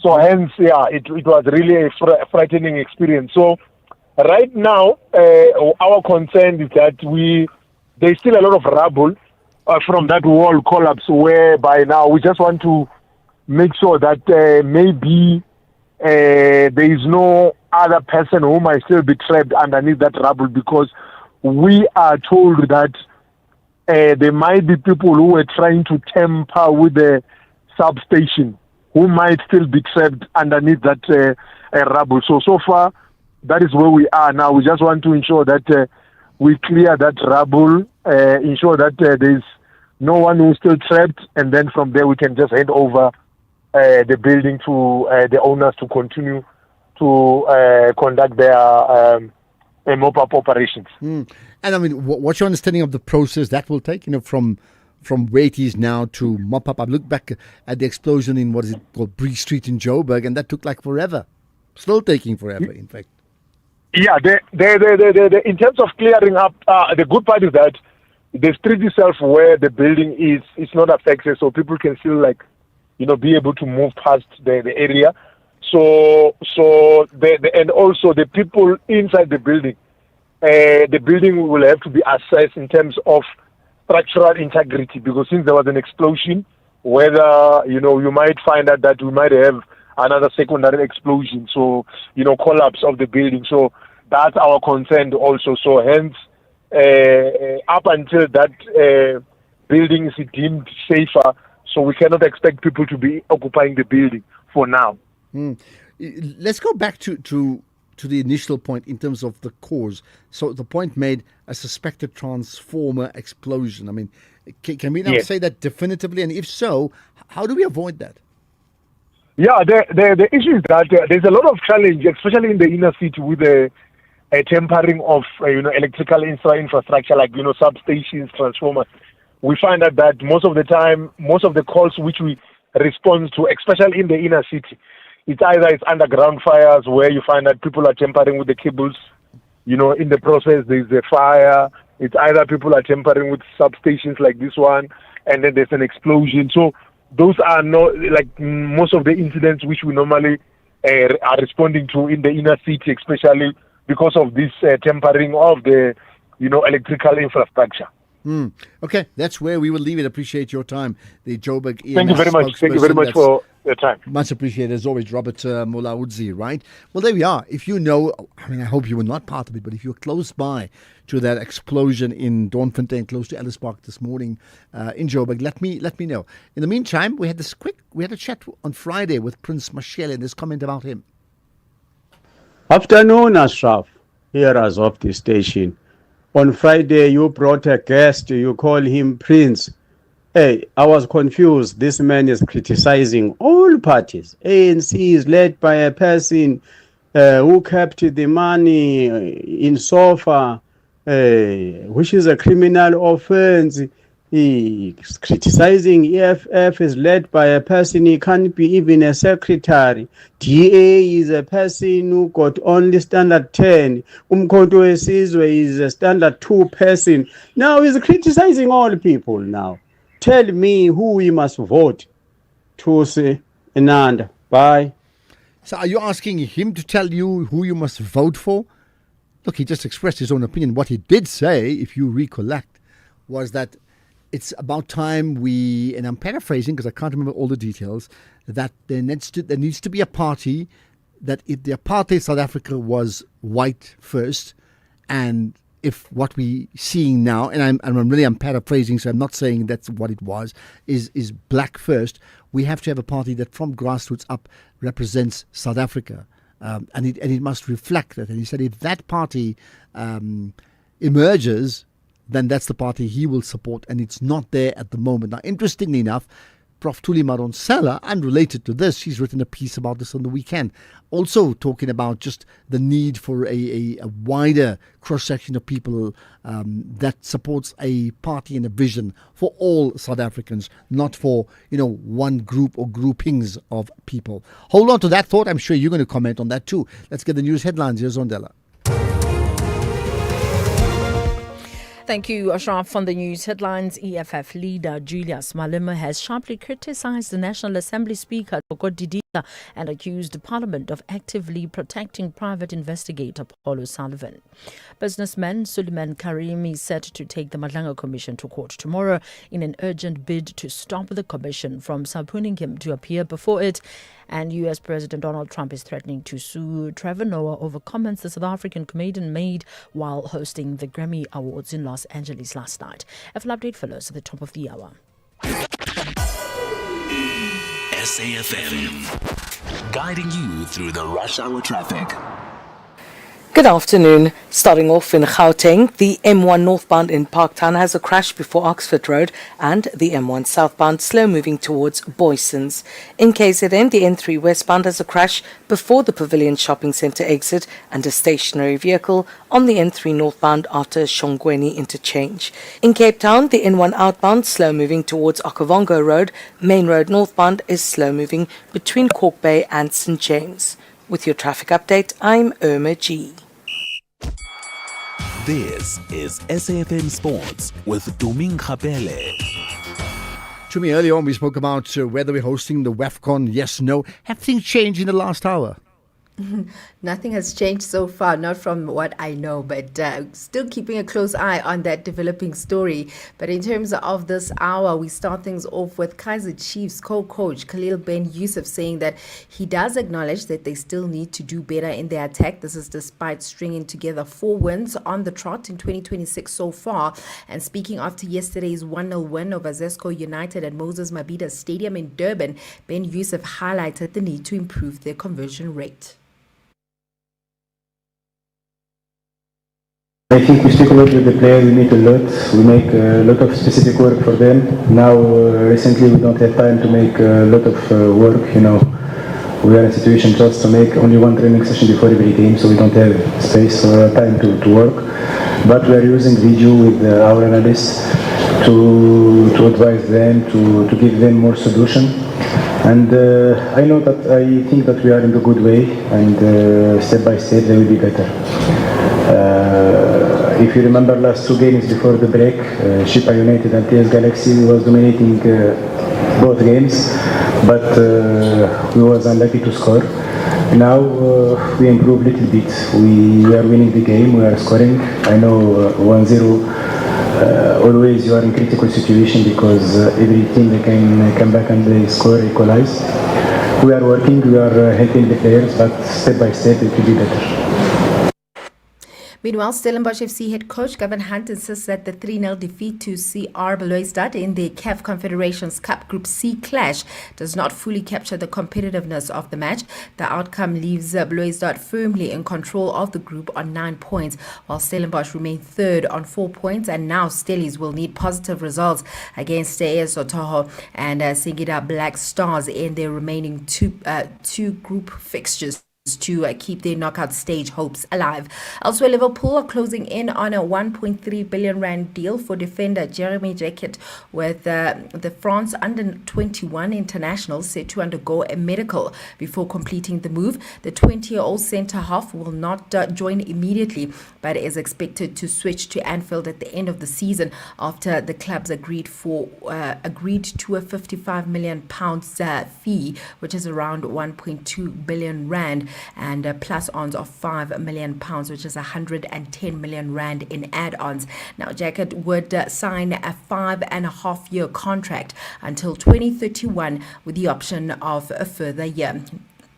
In terms of cricket, Proteas T20 captain Aiden Markram has urged his team to not overthink things as they head to the World Cup in India and Sri Lanka with hopes of finally lifting an ICC Limited Overs trophy. South Africa jetted off to India yesterday to finalize preparations before their first match of the tournament against Canada a week from today. The Proteas reached the final of the last T20 World Cup but lost to India, and the skipper says that they must play what's in front of them and forget the past. You don't want to, I mean, yes, it is a World Cup, but you don't want to blow it too much out of proportion. You've got a job at hand to do on a cricket field, and if you can get yourself in that frame of mind to do that job well, then I think we give ourselves a good chance. So we'll see what is waiting for us that side from a conditions point of view. Obviously, that's going to be a lot of the chat now, and come up with the plans from there. Finally, in athletics, Ethiopia dominated the 25th Dubai Marathon as Nibret Milak and Achinalu Desi claimed the men's and women's titles. Milak stormed to victory in 2 hours and 4 minutes, finishing 50 seconds faster than last year's champion, while 23-year-old Desi clocked a personal best of 2 hours 18 minutes 31 seconds to win the women's race. It marks the 4th consecutive year that Ethiopian athletes have swept both categories in Dubai. I'll have more on other sports in the next hour. Thanks for that. Thanks for that to me. So we'll wait. Who knows? 1 hour a lot may happen in the next hour or so regarding WAFCON or not. Economic news on SAFM. Facts and figures you can count on. Well, as always, it's Makwe Masilela who's got those numbers. Makwe, you want to pick up firstly with the interims for ShopRite? Yes, Ashraf, good afternoon to you and to your listeners. Sales up 7.2% and Supermarkets RSA, which contributes 84.3% to the group sales, continued to be the star performer, with Usafe and Checkers liquor shops standing out. It makes sense given that the selling price inflation for Usafe is negative 0.7%. That itself supports customers' affordability, and the group's internal selling price inflation averaging 0.7%, which is well below official food inflation of 4.7%. 60/60 sales up 34%, and profit as headline earnings per share expected to increase by 10%. Ashraf, the turmoil in markets doesn't seem to be abating very soon. While volatility has intensified across precious metals and stocks, the forex markets have so far remained relatively resilient, with the price action suggesting a more measured response that is to the broader risk of move, and key focus will be the magnitude of outflows from holdings in the precious metals backed exchange traded funds. Ashraf, as if this is not enough, Chinese metals traders have racked up losses totaling at least 2.4 billion. That's after one of their counterparties fled the country, leaving deals unfinished. And on Thursday, both Bank of England and UCB are expected to leave the interest rates unchanged. It's all about the US Central Bank chair nominee, as the guy is seen as hawkish, and interest rates might not be reduced as rapidly as initially expected. Plus, there's some profit-taking elements. Oil prices fell sharply as geopolitical tensions, that is between the US, Iran, East, and OPEC Plus, held production unchanged. Brent crude is down 5% to $66 a barrel. Gold and silver prices paid some losses but remained under pressure after increased CME margin requirements added to the selling pressure following Friday's sell-off. Gold is down 3% at 4,720, but platinum is up 0.6% at 2,135. Stocks are attempting to regain earlier losses as some market participants have what they call monthly or weekly signals, so they're waiting to take action. So we might get a turnaround tomorrow depending on their signals. The JSE is down 0.9%, dragged down by resources again. Rand firmed up 1% against the dollar, 16.03, 21.92 against the pound, and 18.98 against the euro. Perfect. Thanks for that, Makwe. We'll connect again with you tomorrow. And a reminder, 6 to 7, 1 hour of the markets. Clearly every reason for you to stay connected to SAFM Radio. 6 to 7 with Jimmy Moyaha. X at SAFM Radio and at Ashraf Garda. Naturally, there's been lots of comments about the conversation regarding the name change story and the DA's position on that. Here's one. Good afternoon, Ashraf. Listening to your discussion with the DAMP, I'm just wondering who was consulted when Gqeberha was renamed to Port Elizabeth? Who was consulted when Mnambiti was renamed Ladysmith? You know, I don't know, man.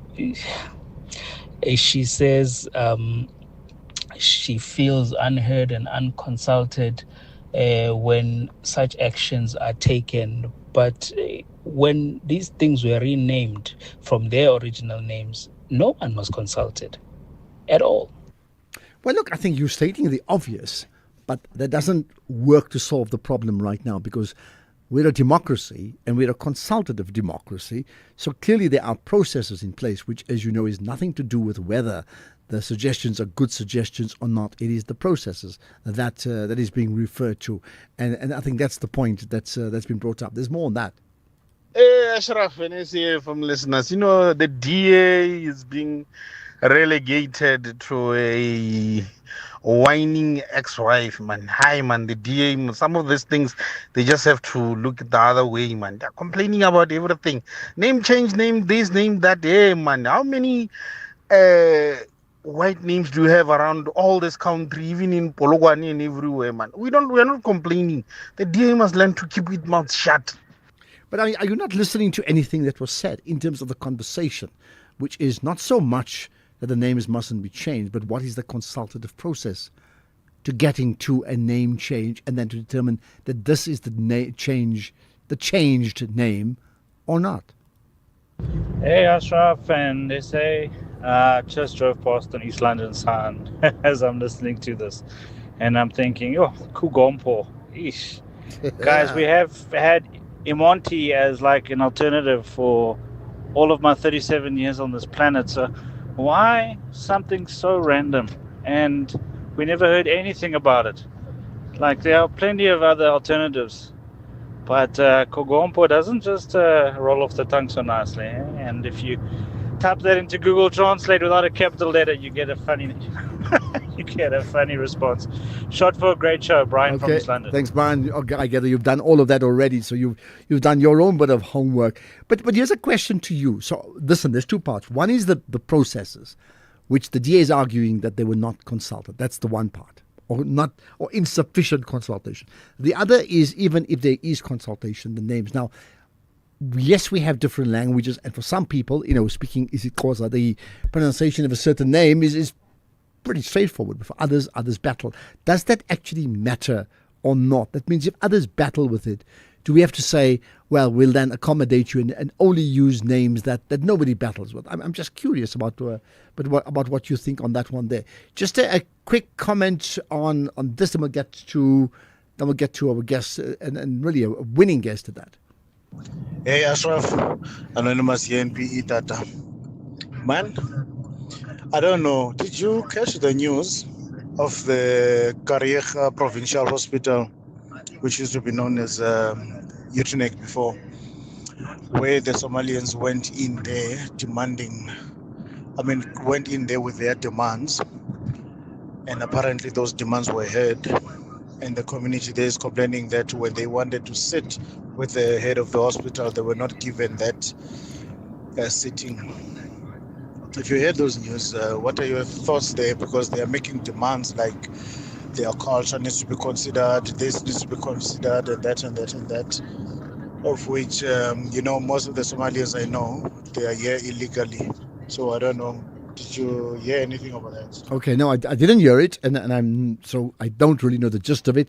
I also can't say, is your point to say most of them are here illegally. You see, we many of them actually came initially they were refugees fleeing a country, so they came under refugee status. So to say most of them are illegal, that means you've done your own score on that one there. Just putting it out there. Okay, let's get winning, which I like to do. You know that. The St. John's College star pupil is Caesar Gule, and we've been talking about winners in terms of awards for matric at the beginning of the year. Well, Cesar Gule, I understand, will be leaving for the United States later this year to study at Harvard University on the strength of 9 distinctions. Now, that will come. In the meantime, this high achiever has embarked on an interesting initiative to help the class of 2026. We'll find out about that too. But first things first, Cesar Gule, champion. Yeah, what a champion. Good talking to you. Hi, thank you so much for having me. I hope you can hear me just fine. I certainly can. And in fact, we heard you with your marks. When you come up with 9 distinctions, we heard you very, very clearly. And I'm sure your whole community did too. Thank you so much. I really appreciate that. What's it now, about 3 weeks, maybe slightly more since you got those results? Do I take it that, I mean, you obviously were a bright learner all the years and we just don't know about it because we didn't measure you outside of matric, right? But do I take it that since the announcement that you had 9 distinctions, you're off to Harvard, that your life has changed? So sorry, I didn't catch that very last part. I was saying, I take it, I mean, once your results were publicly known, your life has changed. Yeah, I mean, to an extent, it's definitely been rewarding to have gotten some level of attention as a result of having done quite well. And to an extent, it also becomes a little bit overwhelming. But I've definitely been taking it as a form of gratitude just for all the support that so many people have given me. And I've just been trying to see the beauty within all of this kind of sort of public life. Because to an extent, it is incredibly fulfilling and so touching when so many people that you don't even know express congratulatory remarks. And I think that it kind of just shows the extent to which South Africa, and I guess just humanity in general, is actually really beautiful, and how people can actually be uplifting. And I've witnessed that to a great extent over the past couple of weeks. And I'm so grateful to every single person that has showed that support for me, whether it just be through a very simple message or even just a comment on Twitter. Now, often when we talk about people who have, anxiety or even lose something or other issues, then the need for therapy is very important. If it was not important those years, it's growing in importance now. There's no taboo about it. It's hey, actually, you need the therapy, right? But did you then, for example, get therapy or training to cope with success? Yeah, so definitely when you mention the whole training part and anxiety and everything, definitely to a great extent, having a good support system and just doing things which work for you personally have been incredibly helpful to me. And I've just witnessed an enormous amount of support, and just also having the opportunity to also talk to other people who've been through similar kinds of times as me at the moment. So those things have just been so pivotal to be able to help with everything that's been going on. Let's then go back to, yourself in terms of your results. You don't just get 9 distinctions just because you studied well in the last 6 months or so or of a year. There had to be a plan, right? There had to be a dream, a vision, an action plan, and you had to execute on it. Take me through all of that. Yeah, so I think the 2 main things in general, I think might have contributed to the success in terms of my own personal stuff that I did. I'm not really talking about the support and everything, although that has that is definitely something which was incredibly pivotal within the entire process. But just looking at the things that I did, I would say that the consistency in doing the things that were objectively just right. So doing homework, writing out my to-do list, and just being organized and all that kind of stuff. Doing all that stuff consistently was kind of the best thing possible, because when it comes to learning, it's not only about the final exam, it's about the 5 years prior to that. And so I think that the 9 distinctions wasn't just a product of a couple of weeks just before the exam, but it was also a product of having been quite consistently good throughout my high schooling as well as throughout my primary schooling as well, I'd say. But then I think the second thing, which is also really important, is just the sense of perseverance. Because with setting goals for yourself and with making sure you're doing the hard work consistently, there will definitely just be hard times and times that you just want to procrastinate or give up because things aren't necessarily looking your way. And just that ability to just keep going and believing in yourself has kind of been the main thing as well that kind of got me through the year, especially in the matric year where there was lots of pressure, as well as just a lot of different things that I was involved in. And so because of that kind of self-belief, I was able to see myself through those sort of hard times and just believe that what I was doing was eventually going to yield good results.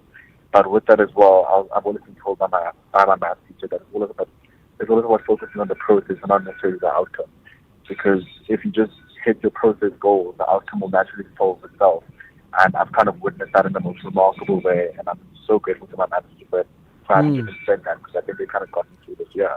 Okay. I want to find out from you what happens next. And I know it's Harvard, but you also have your own plan, which we'll get to right after this. You can become a victim of a legal problem: wrongful arrest, assault, uncontested divorce, rental disputes, maintenance matters, or labor problems. It can happen to you. Clientele Legal provides tough professional lawyers for an affordable monthly premium. Our legal team is standing by to assist you 24 hours a day. Join today. SMS SAFM to 32195. That's SAFM to 32195. Clientele General is an authorized FSP and licensed non-life insurer. T's and C's online. Standard rates apply. As the nation seeks answers, SAFM brings you live, uninterrupted coverage of Parliament's ad hoc committee investigating allegations made by KwaZulu-Natal Provincial Commissioner, Lieutenant General Nhlanhla Mkhwanazi. You can also stay up to date with the Judicial Commission of Inquiry into Criminality, Political Interference and Corruption in the Criminal Justice System. Stay informed, stay connected. Tune in live on SAFM 104 to 107 and follow the coverage across our digital platforms live on Facebook, X and YouTube at SAFM Radio. SAFM, leading the conversations that move us.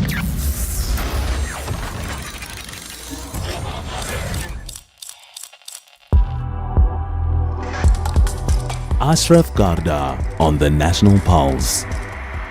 Right, hopefully we can all learn lessons, because I think there's nothing more exciting than speaking to people who are top of their game, champions really, who just share their story, and then you're like, hold it, what am I doing or not doing that they're doing, and why can't I do the same? Because they're literally giving a recipe for success. So, of course, we're referring to, in this case, Caesar Gule, who's off to Harvard after bagging 9 distinctions, right? So let's talk then about the Harvard plan. When do you leave? I know, normally in the USA, they would start around September. So would it be August for you? Yeah, so with the curriculum starting in September, there are orientation as well as pre-orientation programs that I want to be involved in. So leaving early August is the plan at the moment. Okay.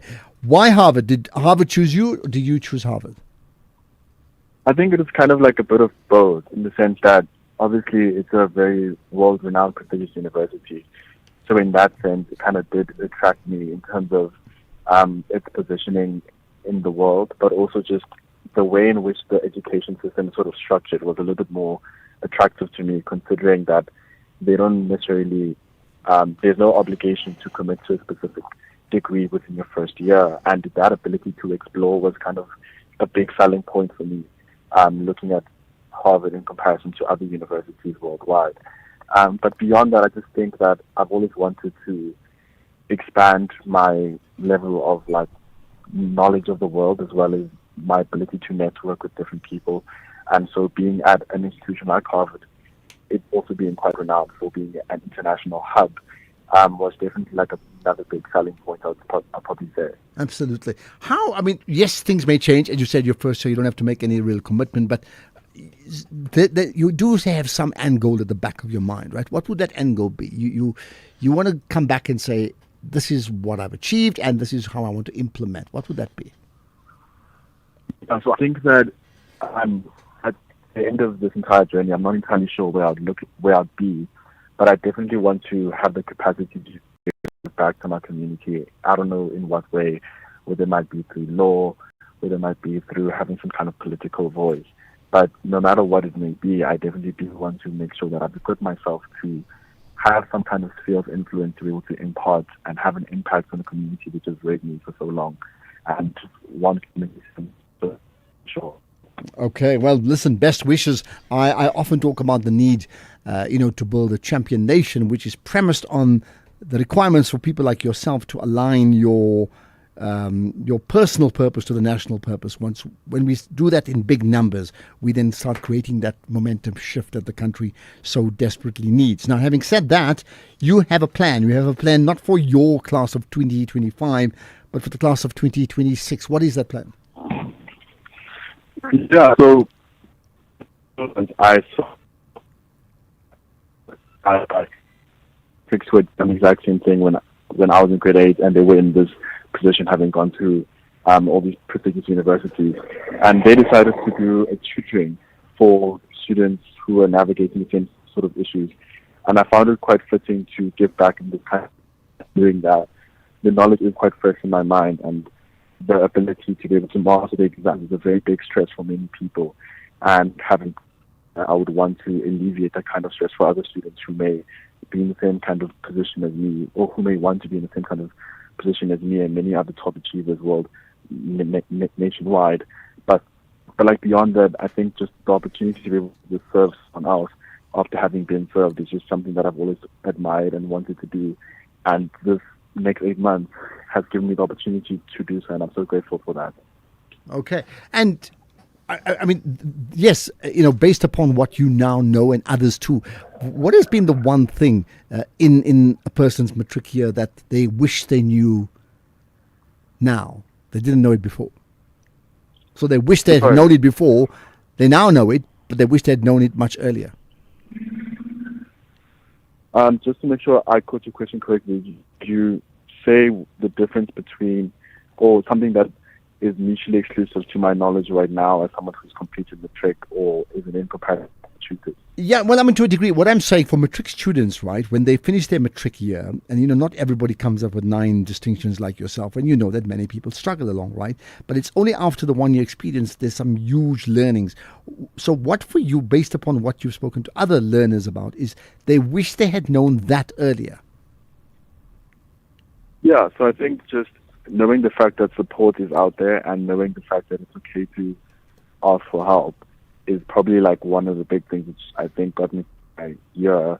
But also I think just having that understanding to make an attempt to learn and understand things for yourself, as opposed to just learning in a form of just cramming the content. And I think that to an extent, sometimes the perception around succeeding is all about mastering the system.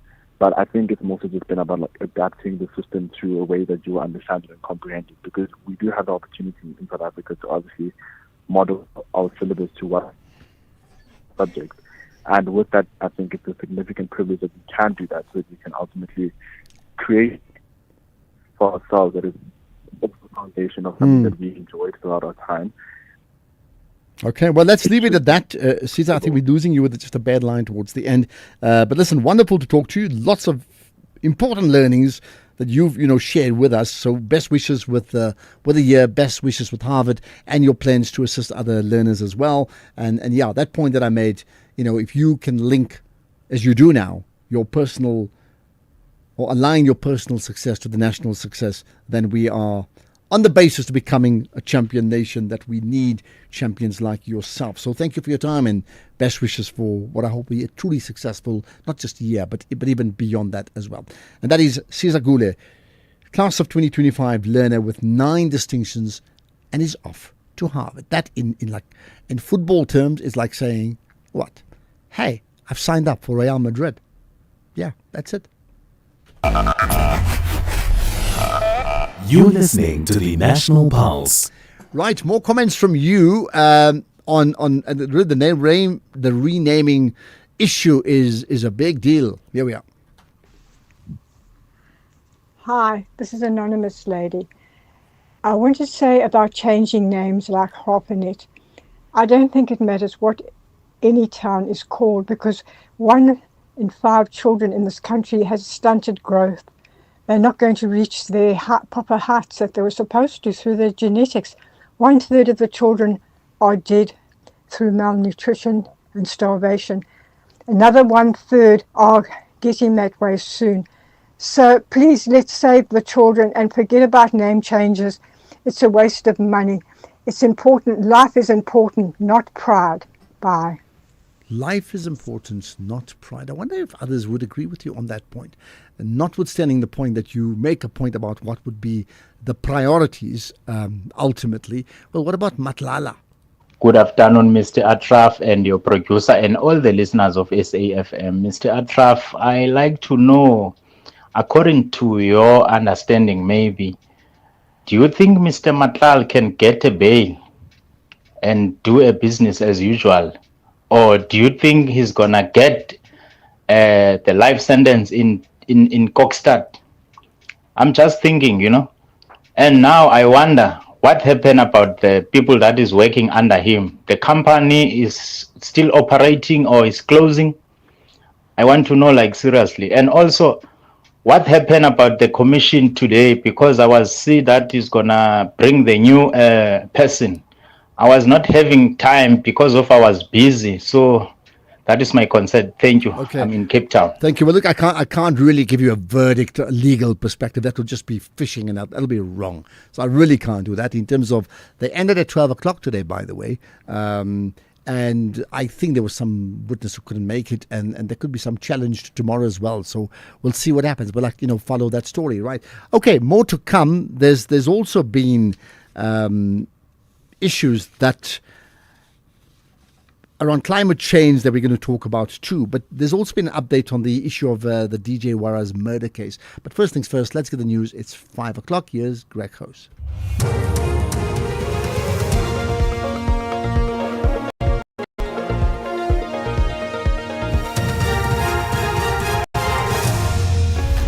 Thank you, Ashraf. Relief for motorists at the pump, and President Trump threatens to sue Trevor Noah. Good day to you. Good news for motorists this month as fuel prices are set to drop on Wednesday. Spokesperson for the Department of Mineral and Petroleum Resources, Robert Make. The following fuel prices will be effective on Wednesday, the 4th of February 2026. Both grades of petrol will decrease by 65 cents a litre. Diesel will decrease by 50 and 57 cents a litre. Illuminating paraffin at retail level will decrease by 70 cents a litre, and LP gas will increase by 31 cents countrywide and by 36 cents in Western Cape. The main reason for this adjustment are as follows. The rand appreciated against the US dollar during the period under review and cushioned the fuel prices by 28 and 32 cents a litre. The EFF leader Julius Malema sharply criticised the Speaker of the National Assembly and accused Parliament of actively protecting private investigator Paul O'Sullivan. It follows the Speaker's report to the ad hoc committee probing concerns around national security on the issuing of subpoenas. Malema says the hesitation to subpoena O'Sullivan and other individuals signals something far bigger at play. The reluctance to summon Paul O'Sullivan and Brown Mukhodzi, who's a beneficiary by accident of Paul O'Sullivan, really raises serious suspicions that we're dealing with something bigger than we think we're dealing with here. Businessman Suleiman Karim is set to take the Matlanga Commission to court tomorrow in an urgent bid to stop the Commission from subpoenaing him to appear before it. In papers filed at the High Court in Johannesburg, he urgently seeks the interdict against the Commission, pending a part of his application. That seeks to review and set aside the decision of the Commission to deem him a witness on the basis that he's an implicated person until the Commission complies with what he describes as principle of natural justice to protect the right afforded to him. Karim was implicated in testimony relating to alleged cartel member Vusimuzi Kat Matlala. It accuses Karim of leaking sensitive police information to Matlala. Karim was also accused of using his political influence to assist Matlala. The Commission will be opposing his application. The National Commission of Correctional Services, Makgotito Bokhale, has reiterated that moving inmates is a normal practice based on security risk. This follows the recent transfers of Vusimuzi Kat Matlala and convicted rapist and murderer Thabo Bester from Pretoria to a correctional centre in Kokstad in KZN. The Commissioner explains. We conduct risk assessments. We also assess threats that have to do with the system. We also assess threats and risks that has to do with each and every inmate that we accommodate in a correctional facility. This analysis becomes part of a security plan that each and every correctional facility develops on a daily basis. The transfers of inmate Kat Matlala and Thabo Bester were informed by this security and threat analysis. US President Donald Trump is threatening to sue Trevor Noah over comments the South African comedian made while hosting the Grammy Awards. Trump posted on Truth Social in reference to a comment Noah made after Billie Eilish won the Grammy for Song of the Year. Sharon Bryce Peace reports.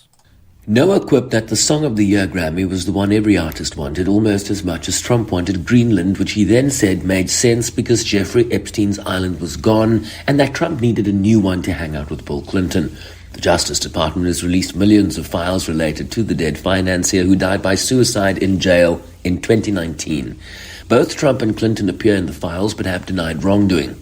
Trump called the Grammys the worst and virtually unwatchable, adding that he'd never been to Epstein's island, accusing Noah of making a defamatory statement, and warning that he'd send his lawyers to sue the comedian whom he referred to as a poor, pathetic, talentless dope of an MC. Chauvin Brycebees, SABC News, New York. Top stories that good news for motorists this month as fuel prices are set to drop on Wednesday. That's SAFM News. I'm Greg Khos. In sports this hour, Erasmus applauds England's Pom squad ahead of July clash. Sri Lanka bowler Malinga doubtful for T20 World Cup due to shoulder dislocation. And Jenny van Dijk pleased to have tested combinations despite match defeat to England. More details at 5:30. SAFM, guiding you through the rush hour traffic. Good afternoon. Starting off in Gauteng, the N12 R24 westbound in Bedfordview, queuing on both routes towards Kiluli's interchange. The N1 northbound in Pretoria is a crash after Buerta Avenue and Jean Avenue westbound in Centurion, slow moving at the N14 highway. In KZN, the N3 westbound slow moving towards the M13 Paradise Valley interchange, a stationary vehicle on the N2 southbound after Subaya Drive, and a stationary vehicle on the N3 northbound after Shongweni interchange. In Cape Town, Hart Bay Main Road northbound slow moving towards Constantianek, Klipfontein Road eastbound in Athlone, queuing towards Jan Smuts Drive, and Lansdowne Road eastbound, queuing through Rondebosch East. With your traffic update, I'm Irma G. You can become a victim of a legal problem: wrongful arrest, assault, uncontested divorce, rental dispute, maintenance matters, or labor problems. It can happen to you. Clientele Legal provides tough professional lawyers for an affordable monthly premium. Our legal team is standing by to assist you 24 hours a day. Join today. SMS SAFM to 32195. That's SAFM to 32195. Clientele General is an authorized FSP and licensed non-life insurer. T's and C's online. Standard rates apply.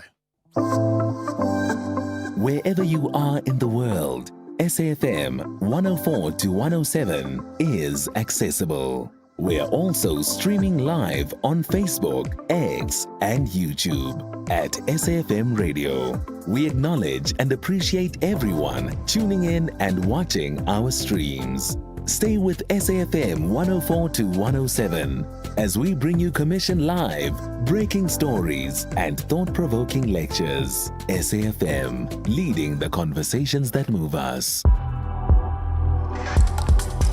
The National Pulse with Ashraf Garda on SAFM. You're listening to the National Pulse, weekdays 3 to 6 p.m. It is rather strange when you have a show where there's no Madlanga Commission and there's no ad hoc committee, but what it does, it allows us to deliver the diversity of, news and talk content that we can do when we don't have the other two. Yet when we have those two, we accept the fact that we must deliver for it, and many people, so many, absolutely hanging on to every word around the Madlanga Commission and the ad hoc committee, right?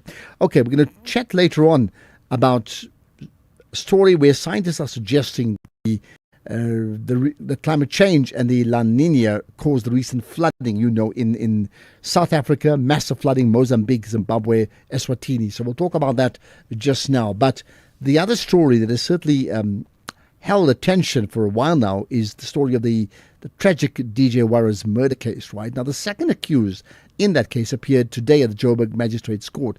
To tell us all that happened is the SABC News reporter, Pearl Magubane. Pearl, hi.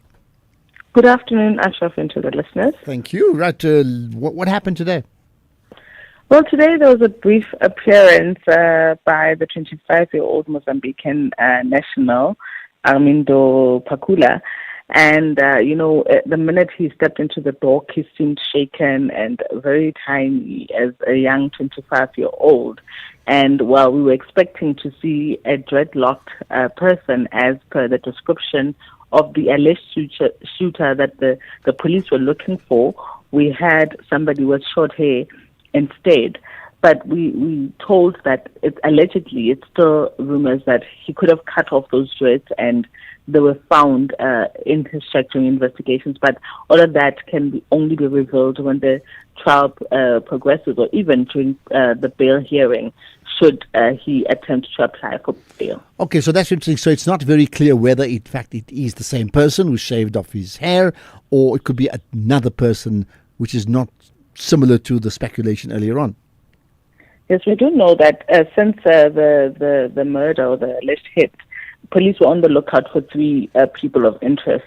And, while Vincent Majola was currently in custody, appeared alone in jail, the question was asked by many to say that we were told that there's a dreadlocked person that the police were looking out for, especially who is said to be the shooter. And as investigations continued, we heard that Vincent Majola was spotted in the video sitting with a male individual who is alleged to be the shooter, and Vincent Majola pointing out.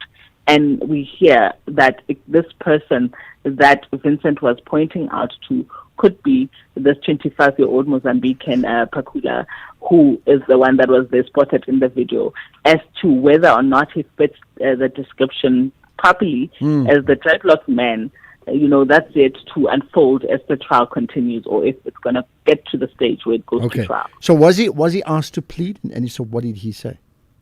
Not at all. Today was merely about him getting legal representation and the charges being formally said in court, that being of murder, conspiracy to murder, and the contravention of the Immigration Act. And what the state needs at this point is just to verify how he entered the country, if it was legal or not, and if the documents that he has, if they are the asylum seeker and so forth, as at the moment they have no possession of his passport. But what he mattered in court was that he did give his ID to the police officers. We don't know if it's a Mozambican ID or South African ID, but what they're going to do throughout the course of the coming days is just to verify if his legal status is that he's illegal or not, and also to go back to Primrose, the informal settlement, the Marathon informal settlement, where he was arrested over the weekend, just to verify if that is indeed his residential address. Okay. And yes, let's speculate. I mean, what would be the implications if he's a foreign national in the country legitimately, or a foreign national in the country without the necessary documents to be in this country? Well, that would mean he can't apply for bail, because if you're not legal in the country, then you are more likely to evade trial. So if they find out that he's illegal in the country, then he will not apply for bail, and he will stand trial right here in South Africa until the case concludes. So if he is indeed there, then he has a leg to stand on to say that I will come to court for my trial, because where I live, it's verified, and that I'm here in the country and I won't be able to escape and go back to Mozambique. But if it's illegal, then we know that he's got means to go in and out of the country as he pleases. Okay. And you did say sort of, and I'm using, these are my words, sort of young, trembling 25-year-old, and I take it he was speaking Portuguese, right? Or English too? He was actually speaking in Mozambican Shangan, which is similar to our Tsonga, just a bit different in dialect and some words that are there. But there was a translator that was able to translate everything for him. So what he said was mentioning the word Shangan. We know that it's sensitive for some people, but that's how when he asked for a translator, that's the name he went for. But it's very similar to our Tsonga here, but he chose the Mozambican one. I understand. Did he therefore then say anything else that stood out that you need to share with us? It was when he was asked about legal representation to say that you have a lawyer and so forth. The first thing he came out to say was like he doesn't have money at all and therefore required for the state to represent him, that being the legal aid board. And then we saw the legal aid representative there for free services for him just to continue with the trial. So yes, that's what he said. He said he has no money at all, and I'm assuming him being from an informal settlement where we can't make that assumption that no, people don't have money. But he did say that he has no money to pay for lawyers and therefore asked for assistance. Okay, what happens next? We are back on Monday, the 9th of February, and this is when we'll know for sure his status in the country and whether or not they were able to verify the address. The state did say that they will be opposing the bail application as they have opposed for Vincent Majola, who is a South African national, but they did, the court found that he can evade trial and rejected his bail application. So the similar process is expected once those things have been verified. We'll hear whether or not he will apply for bail or not. Okay, let's leave it at that then. Pearl Magubane will certainly follow this story. Thanks to you as always, right? Even next, in a few weeks' time, in a few days' time. In fact, Pearl Magubane, SABC News reporter, covering the story of now the second accused in the DJ Wara's murder case, who appeared in the Joburg Magistrates Court today, and that second accused, 25 years old, from Mozambique. The National Pulse with Ashraf Garda. Weekdays, 3 to 6 p.m. Right, I'll look at some of your messages. By the way, if you're up for tweeting, go ahead and tweet it out as well. Use that hashtag, the National Pulse, and then tag SAFM Radio and tag me. Do the same, by the way, because you can follow us on streaming live on the X platform. You'll see us. The same on the SAFM YouTube page or channel, and the same if you go to Facebook. But also, as far as podcasts go, you can pick up podcasts, for example, on the conversations we've had regarding artificial intelligence, regarding that learner. We'll pick up 9As. I mean, all of that and more. We share it on our Facebook page, on our website, and you can download, listen to it, share it with your friends as well. So please do so. Clearly, one of the big themes has been that of the renaming. Good day, Afresh. Alfred, look, man, you see this thing of naming townships and provinces is very problematic. You look at the word Ekurhuleni, for instance. I am staying there. I grew up here. But we have never been consulted in terms of this name. And we don't know what does this name means. And there are a lot of people who were here that contributed, that it could also be given to them. In particular, those who are coming from the East Rand as such. I think some of the leaders that are there, man, they're just there not to lead, but to confuse the people. I'm very, very, very concerned about this, But what should we do? Because myself, I always say I'm from the East Rand. That's 500 in the group. Okay, there we are. Leaders are there to confuse us, do they? There's a further comment on Ekurhuleni. I don't know if we played that before. Let's just check up here. Hi, Ashraf, Louis from Pretoria. Let me assist here. You know why the guy doesn't know Ekurhuleni? What does it mean, Ekurhuleni? He doesn't know because of he chooses not to. Because of why? You know why? Because of his Tsonga name. Sometimes people are just tribalist. That one is a tribalist. And he hides himself. He doesn't want to say it straight like Ekurhuleni. It's a Tsonga name. It means a place of peace. It's a beautiful name. I think he must get himself checked, that guy. Yeah, but do you think it's just ignorance or actual tribal, like, I don't care about anybody else? I mean, sometimes people do things where it's not that obvious why. Here's another one on the money factor of, in fact, the money, and we'll talk about pronunciation too. Yeah. Good afternoon, Ashraf. Well, I'm one for the DA. I think they should have a consultative process, and also look at the money, look at the implications, look at the municipalities. They'll have to bear the cost for changing names, road names, new signages. Wow. The municipalities are all will be in this process of looking to change names, because then they can get their hands on more money. 20 richest. Okay, that's your thought. Thank you for that. Right, we want to talk about climate change, the climate impact rather. We'll do that after this. The Morning Brief. I don't feel you've explained it thoroughly, the relationship between Marula San and the city of Tshwane and the debt that is owed. So just talk to it and walk us through it. Don't interrupt. I'm not done. I'm saying the city is taking the matter to court with Northwest Housing Corporation. Marula San is owed by Northwest Housing Corporation. Don't come in as if you know the truth, Brian. You don't know the truth. No, we're not fighting here. We are getting to the bottom of the truth. So, let's keep our tempers down. We have to ask you about it. You say it's owned by the Northwest Housing Corporation. So why are you paying the element that you're paying if you don't own it? I was responsible for water because I'm managing the place. Eugene Modise is Deputy Executive Mayor and member of the Mayoral Committee for Finance in the city of Tshwane. Tulasizwe Simelane on The Morning Brief. As we celebrate 90 years of existence, SAFM takes you back to the voices that shaped a nation. Xolani Gwala will be back again for you 6 to 9 Monday here on SAFM. And thanks, Xolani. Good morning and welcome to Morning Talk with me, Kim Gabadeli. The name is Bonge Kwala. Good to be with you till midday today. Let's engage South Africa.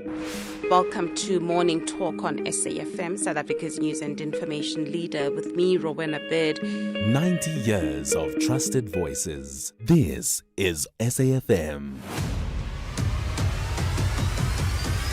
Ashraf Garda is streaming live now on Facebook, YouTube, and X at SAFM Radio. You're listening to the National Pulse. Right, let's now talk about, we had this crazy flooding, and often when we talk nowadays about, the temperatures being too warm when it's chilly, or when it should be chilly, or too cold when it's warm, it's the climate change, something along that line. Now, we understand that with regard to the recent flooding in many parts of South Africa, specifically South Africa, then going down, Limpopo region, Mpumalanga, Mozambique as well, Zimbabwe and Eswatini, research now has confirmed that the intensity of the heavy downpours has increased by up to 40%. 40%. That means the downpours compared to what you were used to before has gone up 40%. And then scientists find that climate change and the La Nina fueled the exceptionally intense downpours that, as you know, then ultimately became catastrophic with flooding as well. Let's find out more about it with Dr. Christopher Trisos, the director at the Climate Risk Lab at the African Climate and Development Initiative based at the University of Cape Town. Dr. Trisos, thanks for joining us on the National Pulse.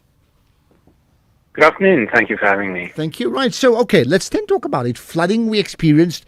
You saying that, yes, when we talk about climate change, it's almost become like a go-to answer. But in this case here, you can say this is a clear manifestation of that. Yes, increasingly we have better and better evidence for not just large-scale, long-term changes in climate, but actually for the influence of climate change on individual extreme events, like the heavy rainfall we've seen recently in South Africa that caused the flooding in Limpopo and Mpumalanga. So explain how that happens, because I see in the intro I'm talking about with heavy downpours, a 40% increase on heavy downpours alone. That's hugely significant. Yes. So the way this is done is that we have a very good understanding of the physics and the chemistry behind how the atmosphere works. And that is very well represented in computer simulation models of the climate. And we also have similar models like this that make our weather forecasts, right? So we have very good understanding of how to represent a lot of atmospheric chemistry, ocean physics, atmospheric physics in computer simulations. And so what you can do is you can run that computer simulation with the amount of greenhouse gases that we have in the atmosphere today, including the additional greenhouse gases that have been added from burning fossil fuels and from chopping down and setting fire to forests. The main contributor from human-caused greenhouse gases is burning fossil fuels, coal, oil, and gas. And you can see how likely it is to have a heavy rainfall event like the one that happened in Limpopo. And then you can run the computer simulation again, but put in the greenhouse gas levels that we had back in 1850 before the Industrial Revolution really got going. And you can see the how differences. likely the rainfall is in that simulation, and you can make the comparison and say, because of the greenhouse gases added to the atmosphere from human activity, scientists now estimate that it's 5 times more likely or 10 times more likely that this type of event could happen. Which means that, notwithstanding the positions of the Donald Trumps of the world, that there's clear evidence that climate change is here, it's impacting us even more, and it may even increase in the frequency, or not even may, but will, right? Yes, yeah.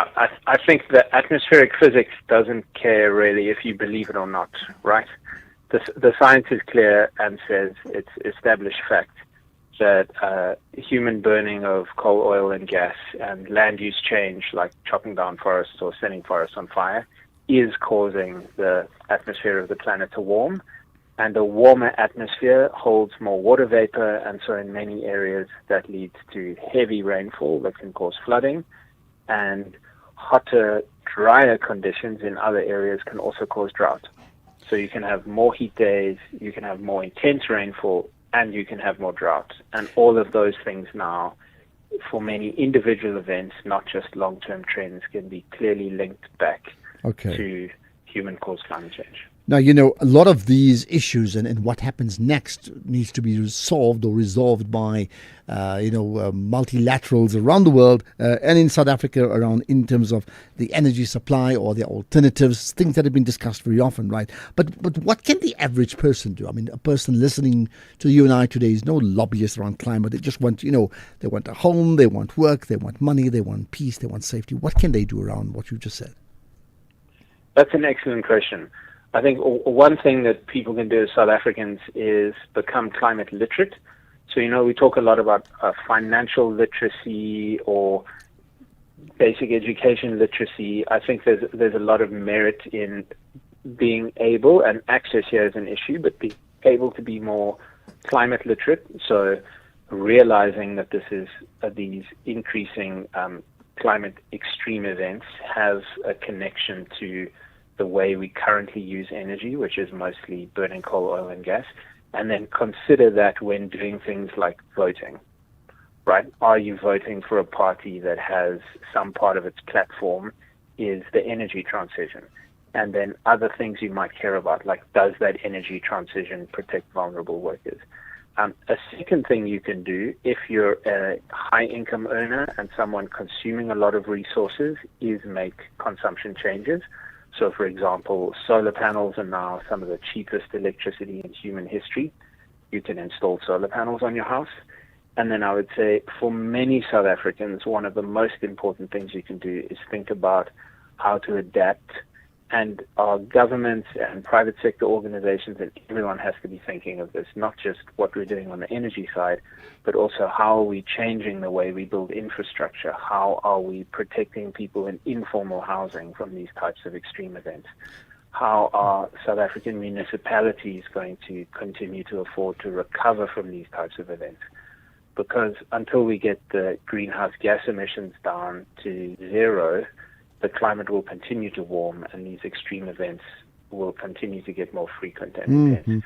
So we have to change the energy way we are getting our energy, and at the same time we have to adapt to the climate change world as we are experiencing. And do I take it in conclusion that when we talk about adapt, that the average person in our country may be very slow in adapting, paying far more attention to the literal pothole, but not the pothole in the sky, if you get my point. Maybe just because we just can't see it. I'd say yes, and that pothole is part of our adaptation journey, right? So building road infrastructure that is more resilient to extreme rainfall is part of how South Africa and communities around the world need to be thinking in the face of climate change. So when new tenders are done for infrastructure improvement, that we're not building a road fit for the climate of 20 years ago, but we're thinking if we want this road to last for several decades, or we want this rail infrastructure or harbor port infrastructure or housing project to last for several decades into the future, we need to be thinking about how is the climate changing, how will it get drier or hotter or wetter, and then include that in the design and in the construction, as well as in other parts of our lives, in social grants, in healthcare facilities, how to keep healthcare facilities cool, in schooling, how to keep classrooms cool so that children at school can learn without being heat stressed. It touches many parts of our lives. This is what we've seen with these recent floods is devastating. And not so long ago, Cape Town got close to day zero drought. We've had other South African municipalities having water shortage crisis. And so we have to really look at our infrastructure because what the climate is doing is changing the rainfall hazard. But as average South Africans, what we can do through voting, through behavior change, is often be much more intentional about the type of society that experiences a change in rainfall hazard and make it more resilient. Okay, and I suppose for all of us now is the big challenge is who wants to be a climate resilience, in this case, your champion, because we certainly need those. Dr. Christopher Trissos, Director at the Climate Risk Lab at the African Climate and Development Initiative at UCT. Thank you for your time. And as always, from you listening in, wherever you may be, reaction. Let's hear it. 5:30 is the news headlines with Greg. Quick look at the headlines. The DA City of Joburg mayoral candidate for this year's local government elections, Helen Zille, has raised serious concern about the city's failing infrastructure. Good news for motorists as fuel prices are set to drop on Wednesday. And Nelson Mandela University in the Eastern Cape says it's fully prepared for the start of the new academic year. As always, a full update at the top of the hour. SAFM, guiding you through the rush hour traffic. Good afternoon. Starting off in Gauteng, Old Johannesburg Road northbound in Centurion has a crash before Central Avenue, and Garsfontein Road in Pretoria has a crash south of Matt Street. In KZN, the M13 westbound in Kloof, slow moving towards Maytime stores and a stationary vehicle on the N2 southbound at Ananda Road. In Cape Town, the R45 Franschhoek Pass is closed between 8 a.m. and 5 p.m. daily from Thursday, the 5th of February, until Thursday, the 26th of February. The M3 southbound in Constantia is where a crash is reported before Kendall Road. With your traffic update, I'm Irma G. This is SAFM Sports with Duming Khapele. Right, Chumi, I see you want to talk about Aiden Markram, right? Yeah, I spoke about Aiden Markram the previous hour. Now I want to focus on Springbok coach Rassie Erasmus, who says that he's happy that England have adopted South Africa's famous bomb squad tactic instead of seeing it as a problem. Now, speaking to The Observer, Erasmus says that he likes England's version, which has been nicknamed Bomb Squad, and he said that teams should be encouraged to innovate as long as they play within the rules. Now, England are on an 11-match winning streak and will face South Africa in a major Nations Championship match on the 4th of July. Erasmus says that England's use of impact players off the bench shows the tactics in rugby continue to evolve.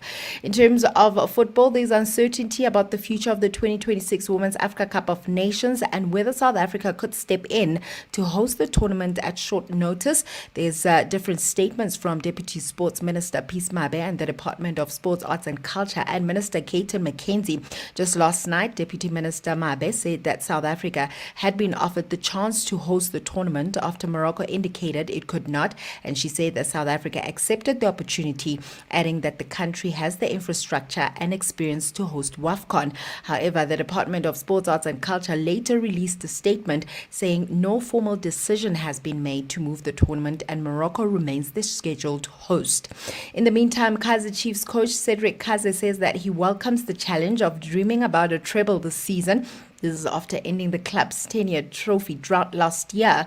And speaking this weekend, Kaze says that it is every coach's dream to win the ultimate prizes, and Chiefs remain in contention on three fronts: the league title, the continental competition, and the Nedbank Cup.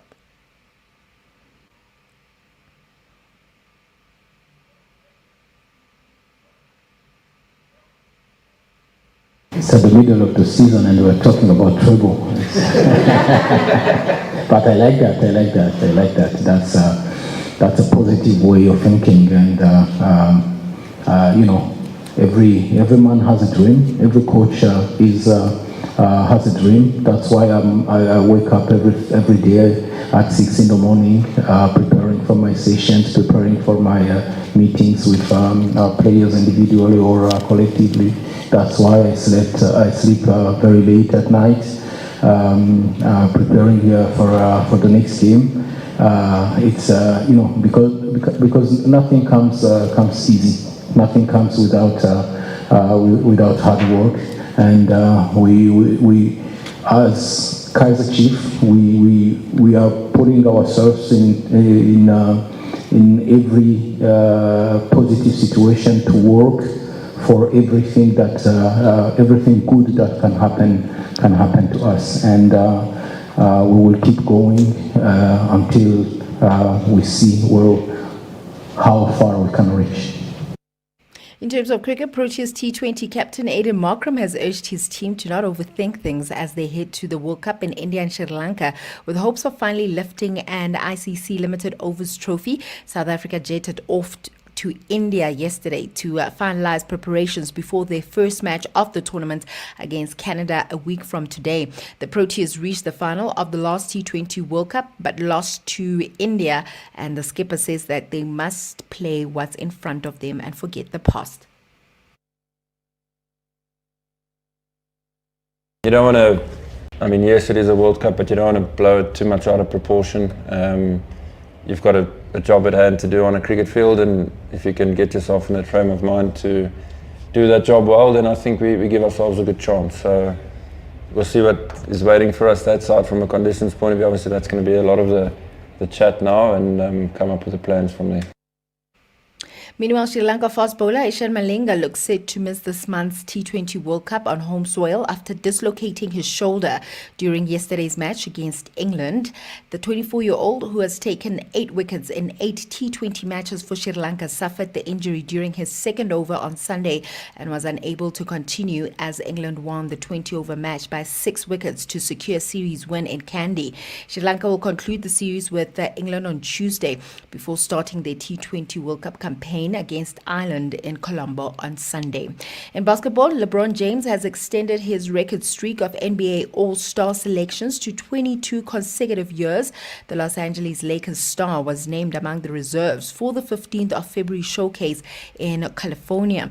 Now, James already holds the All-Star records for most appearances and most points scored, and although not chosen as a starter this season, coaches selected him as a reserve. Commissioner Adam Silver will make any additional picks if injury replacements are needed, and James missed last year's All-Star game due to injury, but his latest selection further cements his place in history as the league's most decorated All-Star. On that note, it is a wrap from my side. And there we are, the South African cricket team off to India. But by the way, there's so much drama around that tournament because of Bangladesh not wanting to play or not playing, and then Pakistan doing the same thing because they don't want to play India if they happen to be meeting together. So it's like saying, South Africa will play in the World Cup, but if we face the USA because we don't like Trump and Trump doesn't like us, we won't play each other. So there's drama around those neighbors, those rival neighbors, and what that's done, clearly, it's weakened the tournament. There's no question about that. It's played in India. You've got Bangladesh one neighbors, you've got Pakistan one neighbors, similar conditions, and if they're not playing, it's still a tournament, but how much value do you put to that? What would be the solution? Economic news on SAFM. Facts and figures you can count on. Right, Jimmy Muya hosts the SAFM Market Update. To set the scene, Jimmy, you've got a story about Transnet.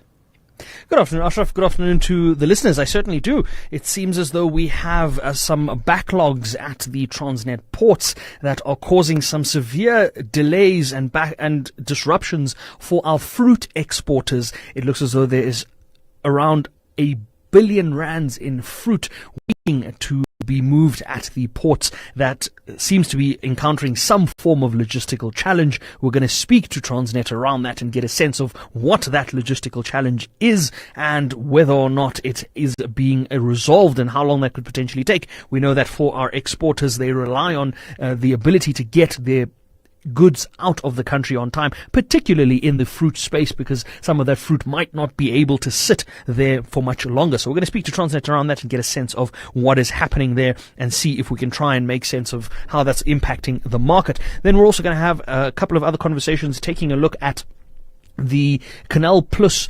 updates related to MultiChoice following the takeover of MultiChoice there. It seems they've been able to free up around 1.5 billion rands in cash flow, and we've got an announcement around a potential new streaming platform coming to South Africa. So we're going to get a sense of that update and see how that's going to affect the South African market. We're also going to take a look at the auto space. We know that the team at Chery recently announced that they would be buying that Nissan plant in Pretoria, and the impact that's had. We've seen already that the likes of NUMSA have come back with responses and concerns around what that would potentially do for the automotive space. So we're going to speak to our automotive specialist and get a sense of how that story could potentially affect that market. And then we're also going to take a look at the negotiated price agreements that Eskom entered into with South Africa's ferrochrome smelters. We're going to speak to one of the ferrochrome smelters in the form of Glencore Alloys or Glencore Merafe. We're going to speak to the CEO there around how the negotiated price agreement with Eskom and the reduced electricity prices that they're going to be paying could potentially be a lifeline for that ferrochrome space and for the smelting space. And then we're going to wrap up the show with a personal finance conversation. We're going to be looking at big ticket items and how to best navigate financing them. We're going to explore everything from vehicles to property and try and understand some of the nuances that can really allow you to optimize your cash flow and optimize your financial budgeting when dealing with these big ticket items. We know that more often than not, these are items that are financed, and so there is a debt component to it, but we're going to take a look at how to best manage that debt component so that it serves you. Before we get to those conversations, a sense of the markets, more of the same of what we saw on Friday. There was a lot of concern going into the weekend. We know that last week was quite the market pullback, especially on the commodities front. There were numbers being thrown around in the trillions of dollars in terms of how much was wiped out of the markets in Friday's trade. I did report on Friday when you and I caught up, Ashraf, that there was a lot in the market that the markets were trying to make sense of, and it's still more of the same. If I'm looking at the commodity prices today, platinum is back at 1,961, palladium is back at 1,589, below 1,600. For context, this time last week it was towards the $2,000 an ounce level, a little higher than that. The gold price, $4,550 odd dollars a fine ounce at the moment. This time last week we were chasing down 5,000. We just topped 5,000 actually, and we were heading towards 5,600. So more than $1,000 per ounce on the gold price that's been shed. The Brent crude price back at $66.20 a barrel. That's good news for us. Silver price $76.69 a fine ounce. This was north of $120, almost $130 last week. So the commodity sell-off still continues. Resource stocks as a result are down about 5.3% on the day's trade, and they really brought down the rest of the all share and the top 40. Financials tried, they were up 1.8%. Industrials also tried their bit, they were up 0.75%, but the all share still finished down almost a full percent. The top 40 finished down 1.1%. The rand is now still back above 16 rand against the US dollar, 16 rand and 9 cents. The British pound 21 rand 96, one Australian dollar 11 rand 19, 1 euro 18 rand 98, just below the 19 rand threshold. We're going to take a look at these and other movements when we come back a little later on, because the Bitcoin price is now below 80,000. It went as low as 74,000 over the weekend. We're back at 78,000 odd dollars a coin at the moment. In rand terms, 1.273 million rand. Last year at some point we topped above 2 million rand. So a Bitcoin in less than a year is now 800,000 or almost R1 million cheaper, almost half the price of what it was last year. So we're going to look at these and other market movements and get a sense of perhaps what the month of February could hold. We're going to see how the month of January closed out, but these conversations will be just after the 6 p.m. news. For now, Ashraf, back to you. Okay, perfect. That comes up in just about 15 minutes. 15 plus is when all of that happens with Jimmy Moyaha. What comes up next is you. You're listening to the National Pulse, Right, there's live calls we can take 086 000 2032. Always save that number. Save the WhatsApp number as well. Text or voice note 0614 104 107. And then you can tweet hashtag the National Pulse as well. Right, in fact, talking about tweets, there's some interesting tweets that I thought I need to read now if I can find it. And I should be able to find it. Here's one regarding, there's a lot of conversation around the name change. So Shareen Singh saying changing names is the least one can do. And then saying Advocate Tembeka Okatobi raised this in his book Land Matters, an excellent, well-researched work worth reading. Well, that's Shareen Singh's thoughts. Let's get more. Here's more. Afternoon, Ashraf. Afternoon, South Africa. Well, in reference to intellectuals who claim that they would be belonging to a party that is all-inclusive, in South Africa, that's utopian. There won't be such a party. One, because South Africa comes from a divided past. We are divided in terms of race and in terms of class. So inclusivity, non-racialism, it's a pipe dream. When people talk about an inclusivity in a divided society, it's a pipe dream. Two, you can come with all criticism of all these parties, but it's operating with hindsight. Liberation, the lifespan of a liberation movement is 30 years. He knew that the ANC is reaching 30 years in 2024. Therefore, he pronounced that they will lose power. All parties, all liberation movements across Africa, and being paraded as intellectuals with hindsight. Major from Guatemala. Okay, there we are. Pipe dream, utopian dream. But does that mean that you must not? Well, what do we have then? How utopian is the dream that we currently have right now? Which I think is the response to what you're just saying, where there's a sense of some people that we are thinking very narrow. What suits our community, our color, our tribe, that sort of thing. And that's the point about saying that does not work. Hi there, it's Ben from Durban. I remember more than a decade ago, probably more like 2 or even 3 decades ago, when Mozambique had those really bad floods, people, climbing into trees, snakes joining them, the army helicopters coming in and rescuing people. Yeah, that sticks in my head, and that was probably somewhere between 20 and 30 years ago. I certainly do, and that's the story of, I think there was this one baby who was born in the trees, and that baby grew into an adult who I believe, you can fill me in, I think passed away recently. I'm not too sure the circumstances, but obviously fairly young, just fairly recently. If you know more, fill me in. Definitely, Asha. This is Michael from Pretoria. Talking about energy, climate change. I think a country like South Africa, what we should be doing is actually concentrating on trying to produce a cleaner energy with what we have.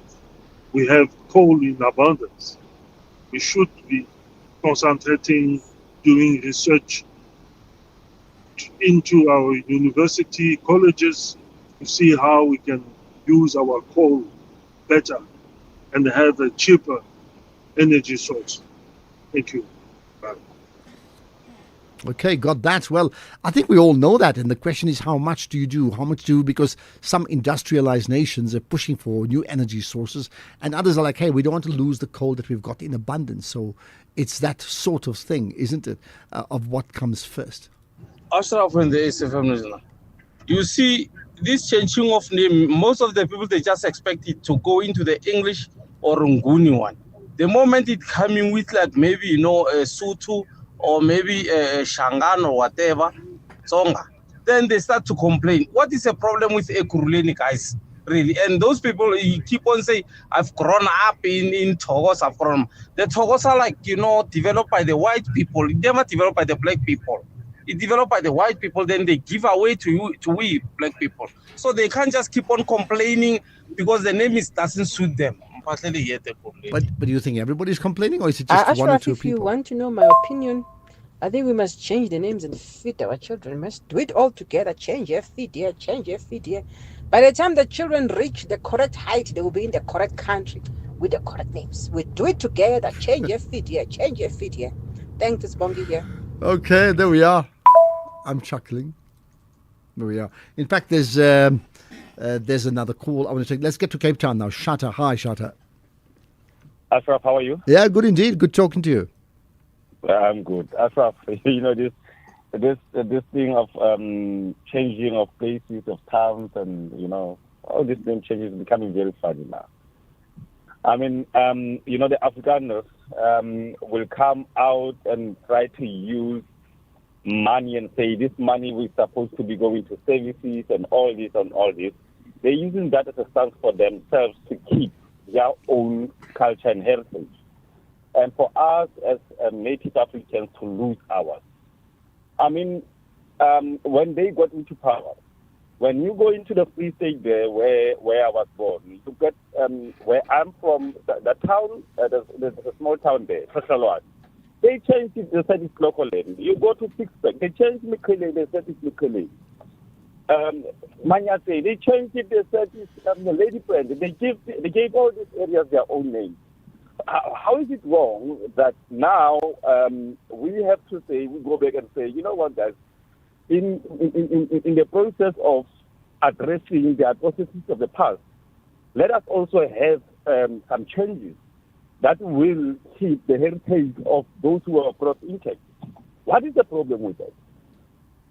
All right, you've made your point very clear, Shatta, in Cape Town, like a big shout out from Shatta. Point made. There's another call, and listen, based upon all these comments, I expect reaction. There always is reaction, and it's not just my reaction, because often I would moderate it and say that's what I think, or maybe that's wrong. But more than that is your reaction. So go ahead. You can agree and you can disagree with the others that make up the community of the National Pulse. Sam in Durban, hi. Ashraf, how's it, man? I just want to talk about the foreigners in South Africa. I think the foreigners are running amok here. As far as I'm concerned, there's no crime in South Africa. There's no crime. Is that what you're saying? Sam, did you say that? I don't know where Sam's gone. Sorry, Sam, we lost you. Sorry, Sam, just repeat what you said, because I think you said, as far as I'm concerned, there's no crime in South Africa, if that's what you said. No crime in South Africa if you remove all the foreigners. Because 90% of the crime is committed by the foreigners. And I'm referring more to, like, Sam, the 18 on the run, the one that was arrested, 25 got caught red-handed with copper. So all the biggest syndicates in the world are operating here because it's free for all. There's no law. You can pay your way out. And it all started with the Guptas. And when these big mafia syndicates saw it, they reckon there's it for us. Do you think it started? But do you think it started then? Others would suggest that, in fact, what happened was, after we became a democracy, there was a loosening up of the borders, if not literally, the point that we had the sense of Ubuntu, and therefore we must allow people to come to our country, and therefore the barriers to entry was low. And therefore, many others who even came from other countries knew the route to going even, say, to Europe would be, if you're coming from the East, come to South Africa first, you'll be able to get there. Do you not think that's the case? No, I don't think so, because during the Mandela and Mbeki era, there was law and order.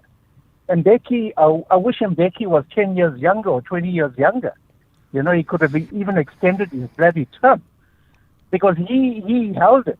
He held everything here.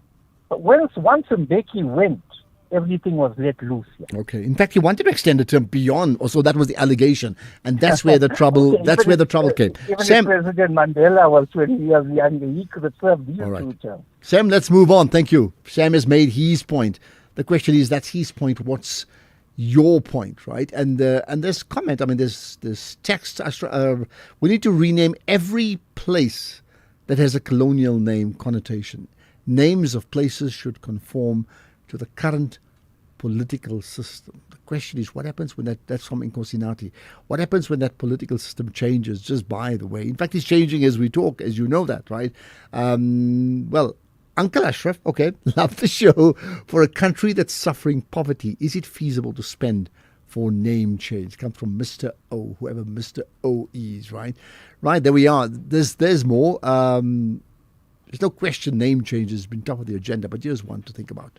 Hi, Ashraf. You know, SAFM is the best. We learn something new every day. I'm happy with SAFM. I also didn't know what Ekurhuleni means. I didn't know. I wouldn't lie to you. But anyway, from today, I know. It's Claude from Bodyport. Okay, there we are. State of peace. Maybe we should do this every day. Do one thing that we all can learn about. Just throw it open to someone. Say, tell us something that we didn't know. And whoever comes on first will tell us that. And we'll all learn from that. Yeah. The name changes must happen. But they mustn't come at a cost. And they mustn't be tenderized, if I may use that word. It should just be a simple name change. And the second point is the name change must not fly the mast of liberation parties or of one liberation party. So you find a preponderance of ANC people. Some we don't know, some are just hoisted onto townships. They don't even know these individuals. And then here and there you will find a Robert Sobukwe. That is unfair. Okay, got that. So the name change mustn't cost money. It'll always cost money. There's no doubt about it.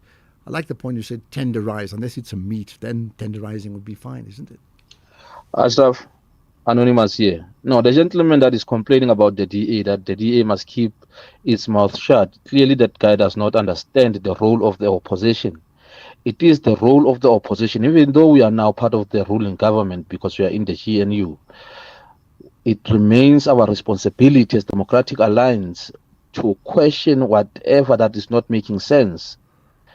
This renaming thing, honestly speaking, for me, as an individual, it does not make sense. If you want to name something to honor your leader, just build something new.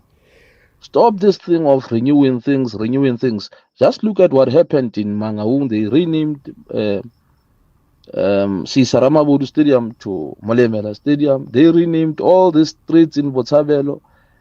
They just want to honor their leaders. Instead of renaming, let them build the new things. Thank you. Well, look, I think, there's a call to be made for names that are like out and out derogatory. There's no question that one can't accept it. Then there can be names, let's say, like if Rhodesia is in Rhodesia or Zimbabwe, but let's say if Rhodesia was here, then there could be a space made for, to say, hold it, well, there's Rhodes University, There's space made for, like, hold it, depending on that person's legacy in our country, there could be space for that name to be changed. But I also do agree that it can't be everything. Like, it doesn't really matter for the majority of things. But in some cases, there can be that. And your point is valid that if it reflects the community, there are many other ways as well that one can reflect a community. Just the last thing, you did speak on a DA ticket. I hear you. That, yes, you are right about that part, that we sometimes forget that the role of an opposition is exactly that, to oppose, even if you and I don't like it. Good afternoon, Ashraf and listeners of SAFM. What we need to change now is the name South Africa, the name of our beloved country.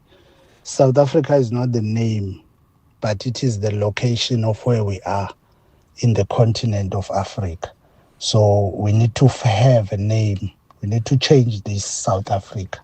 It's Anonymous in Pietermaritzburg. Thank you. Thank you. But listen, many people would agree with you. Others will say, come on, even though it's a location, does it actually matter? Because it's an internationally recognized name, South Africa. And the point is, here's a big question. Does the name change actually make your life better? Ashraf, Anonymous here. No, the gentleman that is complaining about the DA, that the DA must keep its mouth shut. Clearly that guy does not understand the role of the opposition. Played that. I'm not sure why that did not go. Sorry, that could be my fault. Here's another. Hi, Ashraf. Thank you to the Good Samaritan, the guy who explained the meaning of the name Ekurhuleni. Yeah, it makes sense. Place of peace. So it's very close to a Zulu name, Ekuthuleni. So they say Ekurhuleni. Nice to know. Archie here, Devon. Thanks, Archie. Learning something every day, as we said.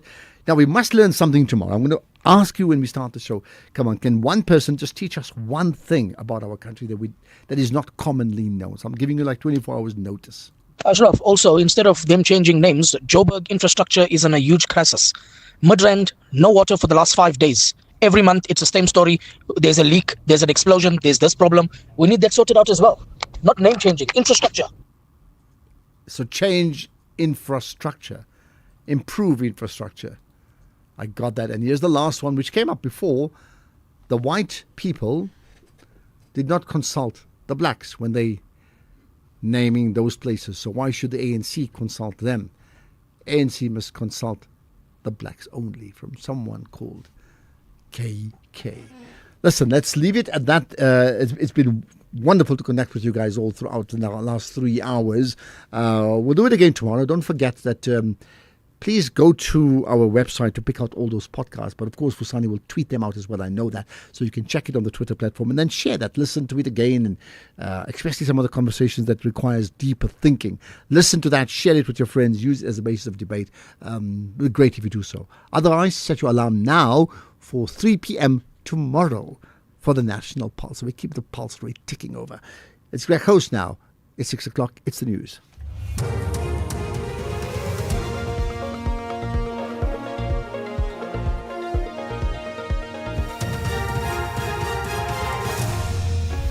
Thank you again, Ashraf. In this bulletin, growing concern over Joburg's ailing infrastructure and relief for motorists at the pump. Good evening. The DA City of Johannesburg's mayoral candidate for this year's local government elections, Helen Zille, has raised serious concern about the city's failing infrastructure. Earlier today, the city's emergency services confirmed that 4 people were injured in Doornfontein after a transformer exploded. She says this